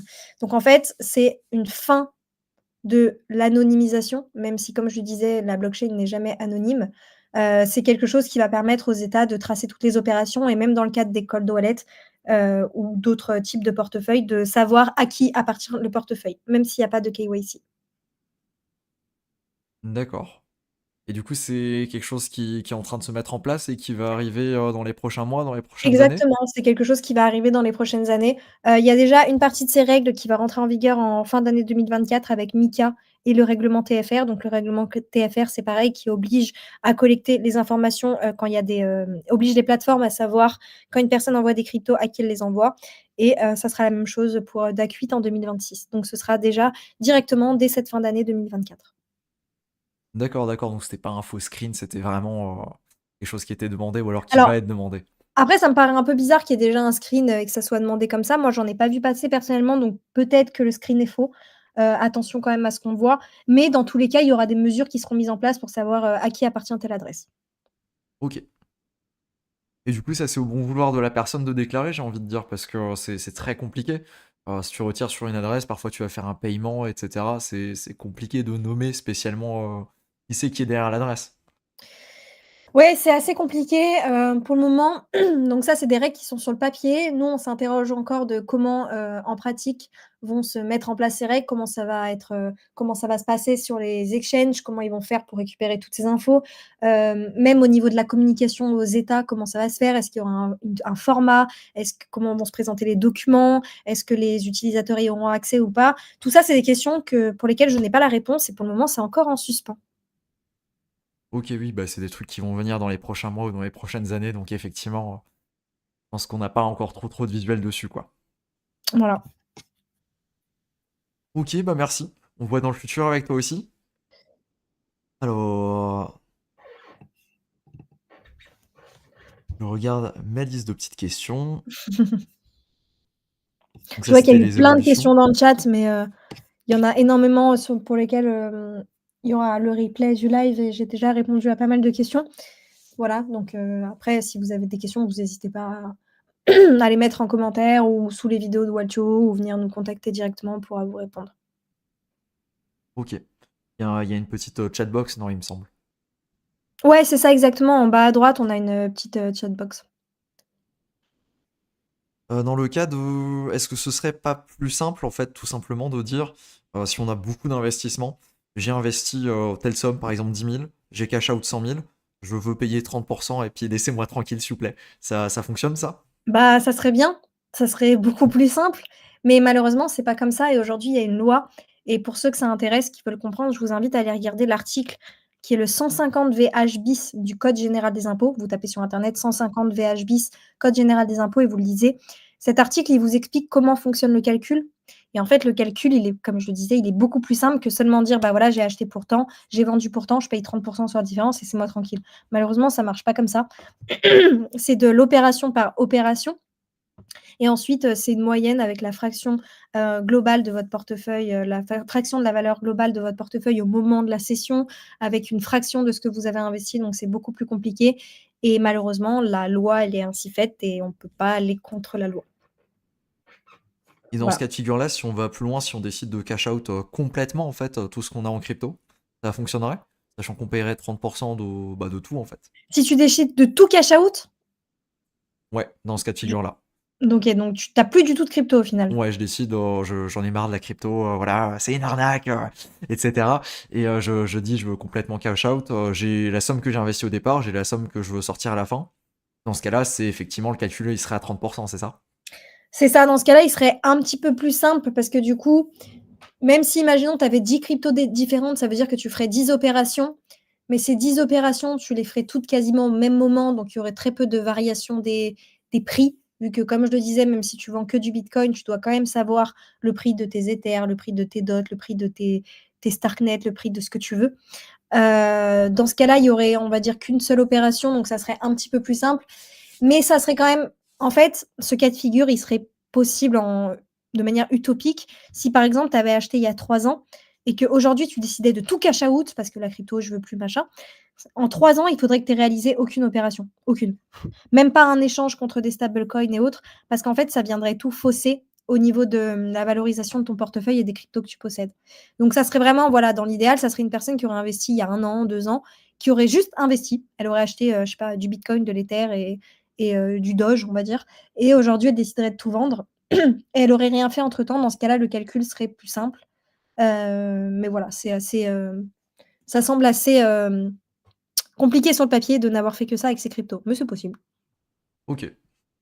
Ouais, effectivement, je pense pas qu'il y a grand monde qui ait effectivement acheté il y a 3 ans et qui n'a jamais rien fait avec. Donc Exactement. effectivement, c'est très, très niche, quoi. Donc cette méthode-là, a priori, ça ne fonctionne pas ou alors sauf, cas très, très, très, très spécifiques. C'est ça. Pour des personnes qui auraient acheté de l'immobilier via de la crypto, donc de l'immobilier tokenisé, est-ce que tu sais comment ça fonctionne au Alors niveau des plus-values ou des intérêts? c'est super compliqué. Encore une fois, là-dessus, il y a un flou au niveau des interprétations. Hem, En fait, on pourrait considérer que déjà le fait d'acheter de l'immobilier avec de la crypto, si c'est vraiment, on va dire une fraction, d'un bien immeuble, on pourrait considérer que du coup, c'est le fait d'échanger une crypto contre, une partie immobilier. Donc ce serait plus un échange crypto-crypto, donc dans ce cas-là, ce serait une opération imposable. Il y a déjà ça, c'est la première remarque que je peux faire, c'est est-ce que ce qu'on a acheté, c'est une crypto-monnaie ou est-ce que c'est de l'immobilier? Ça, c'est un premier point. Ensuite, la deuxième chose, ça serait si on veut vendre ces tokens immobiliers, est-ce qu'on vend de l'immobilier? Dans ce cas-là, on tombe dans le régime fiscal immobilier ou est-ce qu'on vend des cryptos? On est dans le régime fiscal crypto. Et enfin, le troisième point, c'est généralement quand on achète des actifs, to immobiliers tokenisés, on perçoit des intérêts et il y a toujours, la question des intérêts. Est-ce que c'est des loyers? Est-ce que c'est juste des intérêts crypto? Dans ce cas-là, ce ne sera pas les mêmes régimes fiscaux. En vrai, c'est le sujet, des tokens immobiliers, c'est le sujet le plus complexe sur lequel, les avocats ne sont pas tous d'accord. Donc, là-dessus, malheureusement, à part vous expliquer tous les flous et les interprétations qui existent, je ne pourrais pas vous en dire plus parce que personne n'a vraiment la réponse et malheureusement, il n'y a pas de consensus. OK, merci. Effectivement, c'est un mélange un petit peu de tout ça et donc Oui, c'est ouais, ça. ça doit pas être trop, trop au point. Non. Est-ce que tu sais comment ça fonctionne les donations en crypto? Alors, les donations en crypto, la première des choses qu'il faut comprendre, c'est qu'en France, comme vous le savez, on est taxé un petit peu sur tout. Quand on fait une donation en euros, en crypto, en ce que vous voulez, il y a ce qu'on appelle les droits de mutation, c'est les droits de donation si vous préférez. C'est-à-dire que dans certains cas, je vais pouvoir faire une donation à une personne et il faudra payer des droits de donation. Il y a certaines, donations qui sont exonérées. C'est-à-dire que si je donne des, cryptomonnaies, par exemple, à mes enfants, bon moi j'en ai pas, mais si vous avez des enfants et que vous décidez de leur en donner, au-delà, en dessous d'un certain seuil, ça sera exonéré d'impôts. C'est-à-dire qu'il y aura pas d'exonération, sur, cette do cette il y aura pas, par exemple, pardon, de droits de donation sur cette opération. Par contre, si vous décidez, moi Cryptomage il est gentil, décide de me donner un bitcoin, bah, Cryptomage et moi, comme on n'a aucun lien, familiaux, il y aura 60 de droits de donation. Donc c'est énorme. S'il me donne 100 000 € en crypto, on va devoir payer des frais de donation de 60 000 €. Voilà, donc c'est pas ouf ouf. Par contre, dans le cadre d'une donation en crypto, si par exemple, en fait, ça va jouer sur le prix d'acquisition. C'est-à-dire que si Cryptomage décide de me donner un bitcoin, au moment où Cryptomage me donne son bitcoin, il vaut 50 000 €. Moi, quand je le récupère, on va considérer que je l'ai acquis à 50 000 €. C'est-à-dire que si je le revends tout de suite, si je le revends pour 50 000 €, j'aurai pas d'impôt parce qu'il me l'a donné à 50 000 € et je l'ai revendu tout de suite à 50 000 €. Donc il y a pas d'impôt. Voilà comment, ça fonctionne au niveau des donations. Voilà, c'est un peu tout ce que je peux dire sur les donations. En fait, ça dépend de la personne à qui vous donnez. Si vous êtes, la personne qui donne, si vous donnez à une personne qui n'est pas de votre famille ou qui n'a pas de lien de parenté avec vous, de lien, juridique comme le mariage et autres, dans ce cas-là, il pourrait y avoir des droits de donation et à payer. Donc ça, ce sera même pas quelque chose par rapport aux cryptos, ce sera par rapport au fait qu'en France, il y a toujours des droits de donation et pour la personne qui reçoit le don, elle pourra revendre tout de suite ses cryptos sans payer d'impôts parce qu'en fait, elle aura, reçu la crypto. Le jour où elle reçoit le don, le prix d'acquisition de cette crypto, même si la personne ne l'a pas acheté, le prix d'acquisition, comme si elle l'avait acheté, est égal au prix du jour auquel elle l'a reçu. Donc si Cryptomage m'a donné son bitcoin hier le bitcoin valait 50 000 €, moi, c'est comme si, entre guillemets, «j'avais acheté le bitcoin à 50 000 €». Voilà. Ouais. Ouais, effectivement, c'est aussi quelque chose d'assez compliqué, quoi. Oui, c'est assez compliqué donc voilà, Et c'est c'est si vous assez au cas décidez de par cas. donner, ouais et encore une fois, si vous décidez de donner à quelqu'un qui n'est pas de votre famille, qui n'a pas de lien, c'est 60 de droits de donation et c'est énorme. Ouais, ça vaut clairement pas le coup. Exactement et pareil, une donation, ça doit être déclaré. Si vous demain, vous décidez de faire une donation, que ce soit en crypto ou en euros, à quelqu'un, de votre entourage, famille ou pas, ça doit être déclaré. C'est-à-dire que vous devez dire à l'État: «Coucou, moi, Émilie, j'ai donné un bitcoin à Cryptomage» et je dois le déclarer sur le site des impôts. Voilà. Ok. Il y a Julien qui me rappelle aussi une petite question. Si on utilise AV donc pour faire du prêt-emprunt, disons que je pose, je sais pas, 10 000 € sur AV, enfin 10 000 dollars en stablecoin sur AV, Mmh mh. et que j'emprunte aussi des stablecoins, j'emprunte pour 5 000 $ de stablecoin, et que je cash out ces 5 000 $ de stablecoin. Sachant que j'ai une dette sur la blockchain, est-ce que je suis imposé sur ce que je viens ressortir en euros? En fait, oui, parce qu'à partir du moment où vous faites un prêt, vous empruntez des cryptos, donc par exemple ou des euros, ce que vous voulez. En fait, le fait d'emprunter, vous devenez propriétaire de la somme. Même si vous avez laissé quelque chose en garantie, vous êtes propriétaire. Moi, aujourd'hui, si je veux acheter une maison, je vais aller emprunter de l'argent à la banque. À partir du moment où la banque me donne cet argent, je deviens propriétaire. Donc comme vous êtes propriétaire de ces cryptos, par exemple, vous empruntez 5 000 USDT, si derrière vous décidez de vendre ces 5 000 USDT contre 5 000 €, vous devrez payer de l'impôt parce que c'est comme si vous aviez échangé vos 5 000 USDT contre 5 000 €. Ça n'a pas d'importance que ce soit un emprunt. Voilà. D'accord, dommage. Dommage. C'est un moyen, que beaucoup de personnes, essaient d'utiliser pour échapper à l'impôt. Il faut faire attention parce que ça ne fonctionne pas et deuxièmement, il y a une possibilité, si vous dites à l'administration fiscale que vous avez fait ça justement pour pas payer d'impôts, ça peut être vu comme vous l'avez fait dans le but de pas payer des impôts. Donc ça peut être à double tranchant, faut bien faire attention. Ok, effectivement. Une question un peu à contresens, est-ce qu'il y a des choses non taxées en France sur la crypto? Je pense pas. Alors, en France, en fait, il faut aussi rappeler quelque chose. Alors, on est l'un des pays les plus taxés au monde, c'est vrai, mais on parle beaucoup de crypto, on parle beaucoup de la taxation crypto, c'est un sujet qui n'est pas agréable et je l'entends. Mais en fait, il faut savoir qu'en France, tous les revenus sont taxés, genre, quasiment tout ce que vous allez percevoir en revenus. Je pense que c'est pas à vous que je l'apprends, que vous soyez, entrepreneur, salarié, ce que vous voulez, freelance ou autre, vous allez toujours être taxé. Donc en fait, la crypto n'échappe pas à cette règle et la crypto est taxée au même titre que, les autres revenus. Aujourd'hui, quand vous disposez d'actions en bourse, des actions traditionnelles, vous êtes taxé dessus à la revente quand vous faites une plus-value. Alors, il y a des exonérations possibles et autres. Et la crypto, en fait, sera taxée au même titre que n'importe quel revenu que vous allez percevoir en France, crypto ou pas crypto. Donc, est-ce qu'il y a des choses qui sont exonérées? Non. Il y a certaines choses qui peuvent être exonérées, comme je le disais, par rapport au airdrop. Si c'est quelque chose qui tombe du ciel, bon, bah voilà, vous ne serez pas imposable dessus. C'est un peu la même chose dans certains cas pour les play to earn quand, vous jouez un petit peu pour le plaisir et vous gagnez certaines choses à partir du moment où vous en faites pas une activité lucrative, là, c'est pareil, il y a un peu des frontières à connaître, hem, ce sera pas imposable. Globalement, sinon, non, tout sera à partir du moment où vous percevez un revenu, que vous avez un gain, la crypto n'échappe pas à la règle que tous les gains en France sont taxés. Voilà, Ok, malheureusement. c'est comme ça. Bah, écoute, je pense qu'on peut passer aux questions du chat. Ouais, bien sûr, tu veux en sélectionner? Ouais, je vais en trouver quelques-unes. On va déjà remonter un petit peu, j'en avais vu passer pas mal. Et après, si vous avez des questions, bah, vous pouvez les poser maintenant. Et on va répondre du coup à quelques-unes de ces questions. Moi, j'en vois beaucoup sur les paradis fiscaux, les enfers fiscaux, les moyens d'optimisation de l'impôt. Bah, en fait, on est un pays déjà, juste une petite aparté, on est un pays qui a beaucoup de services publics par rapport à d'autres pays, comme aux États-Unis, par exemple, dans lesquels il y a pas de sécurité sociale et autres, donc forcément, c'est des pays qui taxent moins. Donc c'est pour ça que dans certains pays, il y aura pas d'impôt parce que derrière, il y a pas de choses qui sont payées. Voilà. Mais la France, juste pour vous donner une petite idée, la France n'est pas le pays, qui taxe le plus les cryptos. 30 ça reste relativement correct. Il y a d'autres pays, même de l'Union européenne, qui peuvent monter jusqu'à 45 et autres. Donc, voilà, on est en fait dans la moyenne. C'était une petite aparté.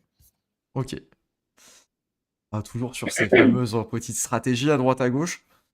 Possible d'acheter une œuvre d'art physique en peer-to-peer, donc en rencontrant la personne directement et en faisant un deal avec cette personne, sans en évitant la flat tax. Alors, en fait, c'est ce que j'expliquais. C'est que quand tu vends ta crypto ou que tu échanges ta crypto contre quelque chose qui n'est pas une crypto, tu seras imposable. Donc imaginons moi, je fais des tableaux, ce qui est le cas, tu décides de venir m'acheter un tableau et tu veux m'acheter mon œuvre en bitcoin. Moi, j'accepte. Sauf que en fait, toi, comme tu m'as acheté une œuvre d'art n'est pas une crypto. Donc dans tous les cas, tu devras payer de l'impôt puisque tu as été échangé ta crypto contre quelque chose qui n'est pas une crypto, en l'occurrence une œuvre d'art. Voilà. Ok. Après, du coup, c'est comme tu disais tout à l'heure, c'est une question de pas vu, pas pris, c'est ça? Sur ce genre de Exactement, choses. exactement. Ok, effectivement.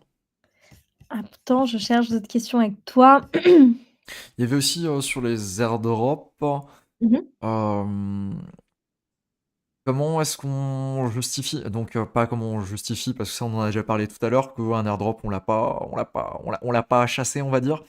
Comment est-ce que ça fonctionne si on retire cet argent sur notre compte en banque? Est-ce qu'il y a possibilité qu'on vienne nous demander en fait d'où ils viennent et donc ce serait un justificatif qu'il faudrait fournir? La Ouais, c'est transaction ça. par exemple?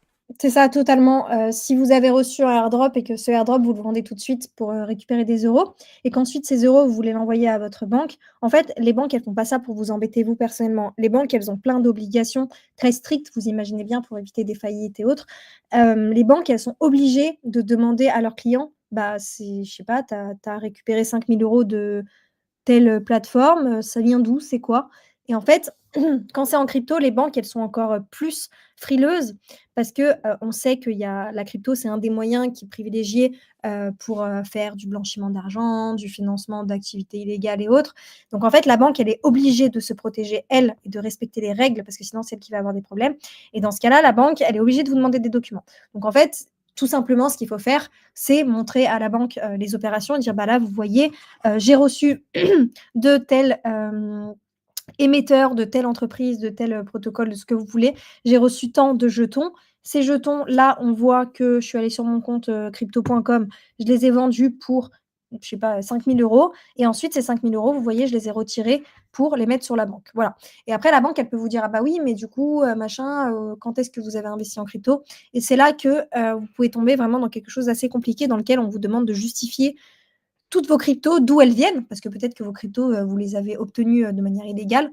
Voilà, donc il y a plein de petites choses qui rentrent en compte et c'est là que nous, chez Waltio, on vous fournit des documents avec un historique complet pour permettre de rapatrier. Parce que ce qui peut se passer dans ces cas-là, c'est que la banque, tout simplement, elle refuse vos fonds et derrière, bah, en fait, vous avez de l'argent, mais vous ne pouvez pas vous en servir. Voilà. Ce qui est quand même plutôt dommage. Oui, en effet, c'est un peu dommage. Un Je sujet re qui il y a pourrait être beaucoup de choses. intéressant, c'est les levées de fonds. Par exemple, quand on investit en seed, J'ai comment pas est-ce que assez c'est... de Ok, recul dessus. En fait, c'est des sujets qui sont vachement compliqués. On en discute, nous, il y a pas mal de choses à chaque fois au niveau des projets de loi de finances, des choses par rapport à la fiscalité de la tokenisation, des trucs comme ça. Malheureusement, là-dessus, j'aurais pas du tout les réponses parce que je m'oriente beaucoup sur les questions des particuliers et moins sur les professionnels. d'accord. Ouais, donc c'est plutôt... Oui, c'est vrai que c'est quelque chose qui est plutôt réservé aux professionnels en général. Exactement. Mmh. Concernant certains airdrops, là où les gens peuvent recevoir par exemple des jetons avant qu'il y ait un cours aux jetons, donc avant qu'on puisse l'échanger, le cours qui va être pris en compte à la réception, ça va être quoi? Ça va être le prix à l'ouverture? Alors dans ce cas-là, c'est plus compliqué. Si, quand vous recevez le jeton, il n'est pas encore listé, qu'il a pas de prix, dans ce cas-là, ce qui peut être possible, c'est de ne pas déclarer à la réception et considérer que vous l'avez acquis à 0 € et de le déclarer seulement lorsque vous le vendez. Donc je reprends mon exemple du début parce qu'il y a des personnes qui posaient des questions en rapport. Vous avez reçu un jeton, vous avez reçu, 1000, Cryptomages, c'est une nouvelle crypto qui est sortie. Vous avez reçu 1000 Cryptomages, l'année dernière et l'année dernière quand vous les avez reçus, bah, il y avait pas encore de prix parce que c'était pas encore listé et on va dire que le jeton, il a été listé seulement 6 mois après. Et vous, vous décidez au moment où il est listé, donc 6 mois après, de le vendre. Et vos 1000 cryptomages, vous les vendez pour 2 000 €. Et ben, en fait, on va considérer que vous les avez acquis à 0 €, donc gratuitement. Et du coup, quand vous les vendrez pour 2 000 €, encore une fois, je vais vulgariser, mais ce sera, vous les avez acquis à 0 €, vous les revendez à 2 000 €, votre plus-value sera de 2 000 € imposable. Donc vous payerez 30 % sur ces 2 000 €. Voilà, Ok. Effectivement, donc ouais, c'est le classique quoi. c'est ça. Je vois quel risque de ne pas déclarer, j'imagine que ça fait référence du coup à notre fameux contrôle fiscal dont on a parlé tout à l'heure. C'est ça, donc les risques de ne pas déclarer, bah, en fait, ils sont nombreux et puis ils vont dépendre de plein de facteurs, de si vous êtes quelqu'un de bonne foi, si vous avez oublié, si vous avez vraiment pas fait exprès ou si derrière vous aviez une intention de vraiment vouloir frauder. Donc déjà, la première chose à ne pas déclarer, c'est le contrôle fiscal. La deuxième chose derrière, c'est que si vous avez un contrôle fiscal, encore une fois, je rappelle que les cryptos, c'est quand même quelque chose qui attire l'œil des agents du fisc plus que d'autres types de revenus, parce que les cryptos, voilà, c'est quand même connoté négativement, malheureusement. Après ça, vous risquez des majorations d'impôts, c'est-à-dire qu'au lieu de payer, je sais pas, vous deviez 10 000 euros au fisc, bah, au final, on va vous demander 20 000 euros. Ou alors, on va revenir en arrière sur les dernières années pour regarder ce que vous avez fait les années d'avant, vous n'avez pas déclaré, vous allez prendre des amendes. Vous pouvez prendre d'autres pénalités, donc une majoration. Dans certains cas, vous pouvez passer devant un juge, ça peut aller jusqu'à de la prison, s'il y a une volonté d'évasion fiscale et autres. Voilà, donc en fait, quels sont les risques à pas déclarer? Plein de petites choses pas très cool. Ok, Voilà. ouais. Donc ça rejoint ce qu'on avait dit avant. Exactement. Et là, je vois une question, une personne qui explique que la flat tax de 30%, c'est 17,2% de prélèvements sociaux et 12,8% d'impôts. Et si son impôt sur le revenu est de 0, est-ce qu'elle peut choisir ce taux pour ne payer que les 17,2% de charges sociales? C'est quelque chose que j'ai expliqué au début du live. Comme je disais, quand on dit 30% d'impôts, c'est en France, il y a l'impôt, il y a les prélèvements sociaux. En France, on a des prélèvements sociaux de 17,2% qui sont applicables à tous les revenus. Aujourd'hui, on a tendance à dire impôt, mais en fait, c'est un petit peu un abus de langage. L'impôt, c'est l'impôt d'un côté et normalement les prélèvements sociaux de l'autre. Aujourd'hui, vous pouvez choisir, comme j'expliquais, maintenant il est possible que depuis cette année de choisir entre la flat tax, soit vous payez 30% d'impôt sur vos plus-values, soit vous décidez que vos plus-values, elles vont être soumises au barème de l'impôt sur le revenu. Et le barème de l'impôt sur le revenu, en effet, il y a une tranche à 0 € et une tranche à 11%. Donc on peut dire, ah bah c'est intéressant, je vais payer que 11%. Mais sur ces 11%, c'est que l'impôt. Il faut rajouter les 17,2% de prélèvements sociaux. Donc on arrive à 11 plus 17,2, 20, ouais, 28,2. Donc on est quasiment au 30. Voilà. Donc c'est intéressant de regarder parce qu'en effet, ça peut quand même faire la différence, 2%. Et c'est comme je l'expliquais au début de ce live, vous n'étiez pas tous là chez Waltio, dans nos articles, dans notre FAQ, hein, c'est gratuit. Vous avez un petit truc qui vous explique comment faire en 5 minutes pour savoir si vous deviez choisir le barème de l'impôt ou la flat tax. Ça prend 5 minutes, vous suivez les étapes que j'ai écrites et vous pourrez économiser plusieurs centaines d'euros. Voilà. Donc en effet, c'est possible depuis cette année de choisir le barème de l'impôt sur le revenu. Attention, quand vous allez sur Google et que vous marquez barème de l'impôt sur le revenu, vous voyez des tranches 0, 11, 30 et 45%. Ces tranches ne prennent pas en compte les prélèvements sociaux. Alors que dans la flat tax de 30%, finalement, quand on dit payer 30% d'impôt, c'est beaucoup. Mais en fait, sur ces 30%, il y a seulement 12,8% d'impôt. Et le reste, ce sont des prélèvements sociaux. Voilà. D'accord, merci. Mais je t'en prie. C'est vrai que c'est toujours très très compliqué en fait. Nous on pense que c'est relativement facile. Enfin, moi la première version que j'avais en tête, c'est je vais payer 30% de ce que j'ai en plus-value. Voilà, très simple, très Ouais, basique. Je regarde mais non. combien j'ai à l'instant T, voilà, let's go. En fait, non, pas du tout. Non, c'est beaucoup plus compliqué, malheureusement. Mais voilà, après, moi, je suis là pour ça, pour essayer d'expliquer ça de manière simple. J'aime bien vulgariser. Là, malheureusement, ce qui est dommage, c'est que j'ai même pas. J'aurais peut-être pu t'envoyer des petites slides et autres, parce que j'aime bien faire des petits schémas, des petits dessins, on comprend mieux. Mais voilà, j'espère quand même que c'était assez clair. Malheureusement, je vais pas pouvoir rester plus longtemps. Je Ouais. suis désolée. Je voulais juste préciser avant que tu partes que vous avez aussi un livre blanc chez Waltio Ouais, bien sûr. que Alors j'ai tous les ici. ans, je rédige un livre blanc, donc en collaboration avec le cabinet Orwell, qui est un cabinet d'avocats spécialisé dans la fiscalité et plus généralement dans les projets autour, des cryptomonnaies. Dans ce livre blanc, donc il est énorme, c'est un condensé de plusieurs années de recherche, de travaux et de savoir. Il fait une 60aine de pages et en fait, ah bah trop bien, si tu peux montrer le sommaire. En fait, dans ce livre Ouais. blanc, dès que vous avez une question sur un truc, par exemple, montre le sommaire, tu dois avoir AirDrop sur la Yes, deuxième il y a page. AirDrop, ouais, effectivement. Voilà et bah, quand tu cliques dans le Voilà, hop, sommaire hop, hop, hop, hop, hop. sur AirDrop et ben, en fait, quand tu voilà, si vous cherchez la fiscalité du stacking, vous cliquez sur stacking, du minage, des airdrops, par exemple, c'est la page 37, des emprunts, des crowdloans, des NFT, toutes ces choses-là. En fait, nous, on vous explique toute la fiscalité, donc c'est un énorme guide qui peut vous aider à comprendre la fiscalité. Et chez Waltio, on se tient toujours à disposition si vous avez un souci. Si vous avez des questions très spécifiques fiscales, bah, vous aurez de la chance parce que c'est moi qui viendrai vous répondre au service client.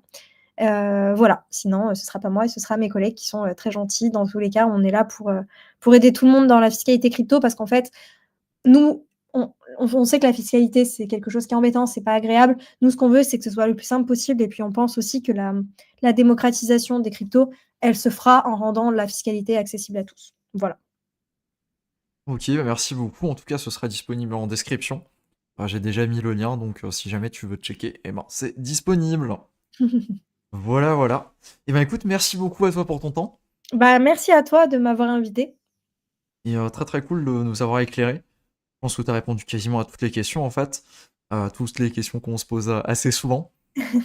Et donc on va voir ce que ça va donner pour la déclaration. T'as une idée au niveau des dates pour les personnes qui sont concernées, qui ont déjà retiré, parce que ça concerne du coup les déclarations de l'année précédente? Ouais, bien sûr, donc c'était pour tout ce que vous avez fait en 2023 et les dates, donc ça a commencé, là, on est en plein dedans. Tu me laisses une petite minute parce que comme c'est par, c'est par département, je les ai pas de tête, mais je les ai notés sur mon petit document. Alors, donc les dates à partir de ça a ouvert le 11 avril pour tout le monde, donc depuis le 11 avril, j'imagine que la plupart que vous déclarez en ligne, hein. C'est en général, quand on est dans les cryptos, on ne déclare pas en version papier. Donc depuis le 11 avril, vous pouvez aller sur impôts.gouv.fr, dans lequel vous devez faire votre déclaration et les dates limites, c'est jusqu'au 23 mai pour les personnes qui habitent dans les départements entre le numéro 1 et le numéro 19, le 30 mai pour les personnes qui sont entre le numéro 20 et le numéro 54 et le 6 juin, pour la 3e zone des départements 55 à 976. Voilà. Donc, faut se dépêcher, il ne reste plus trop de temps.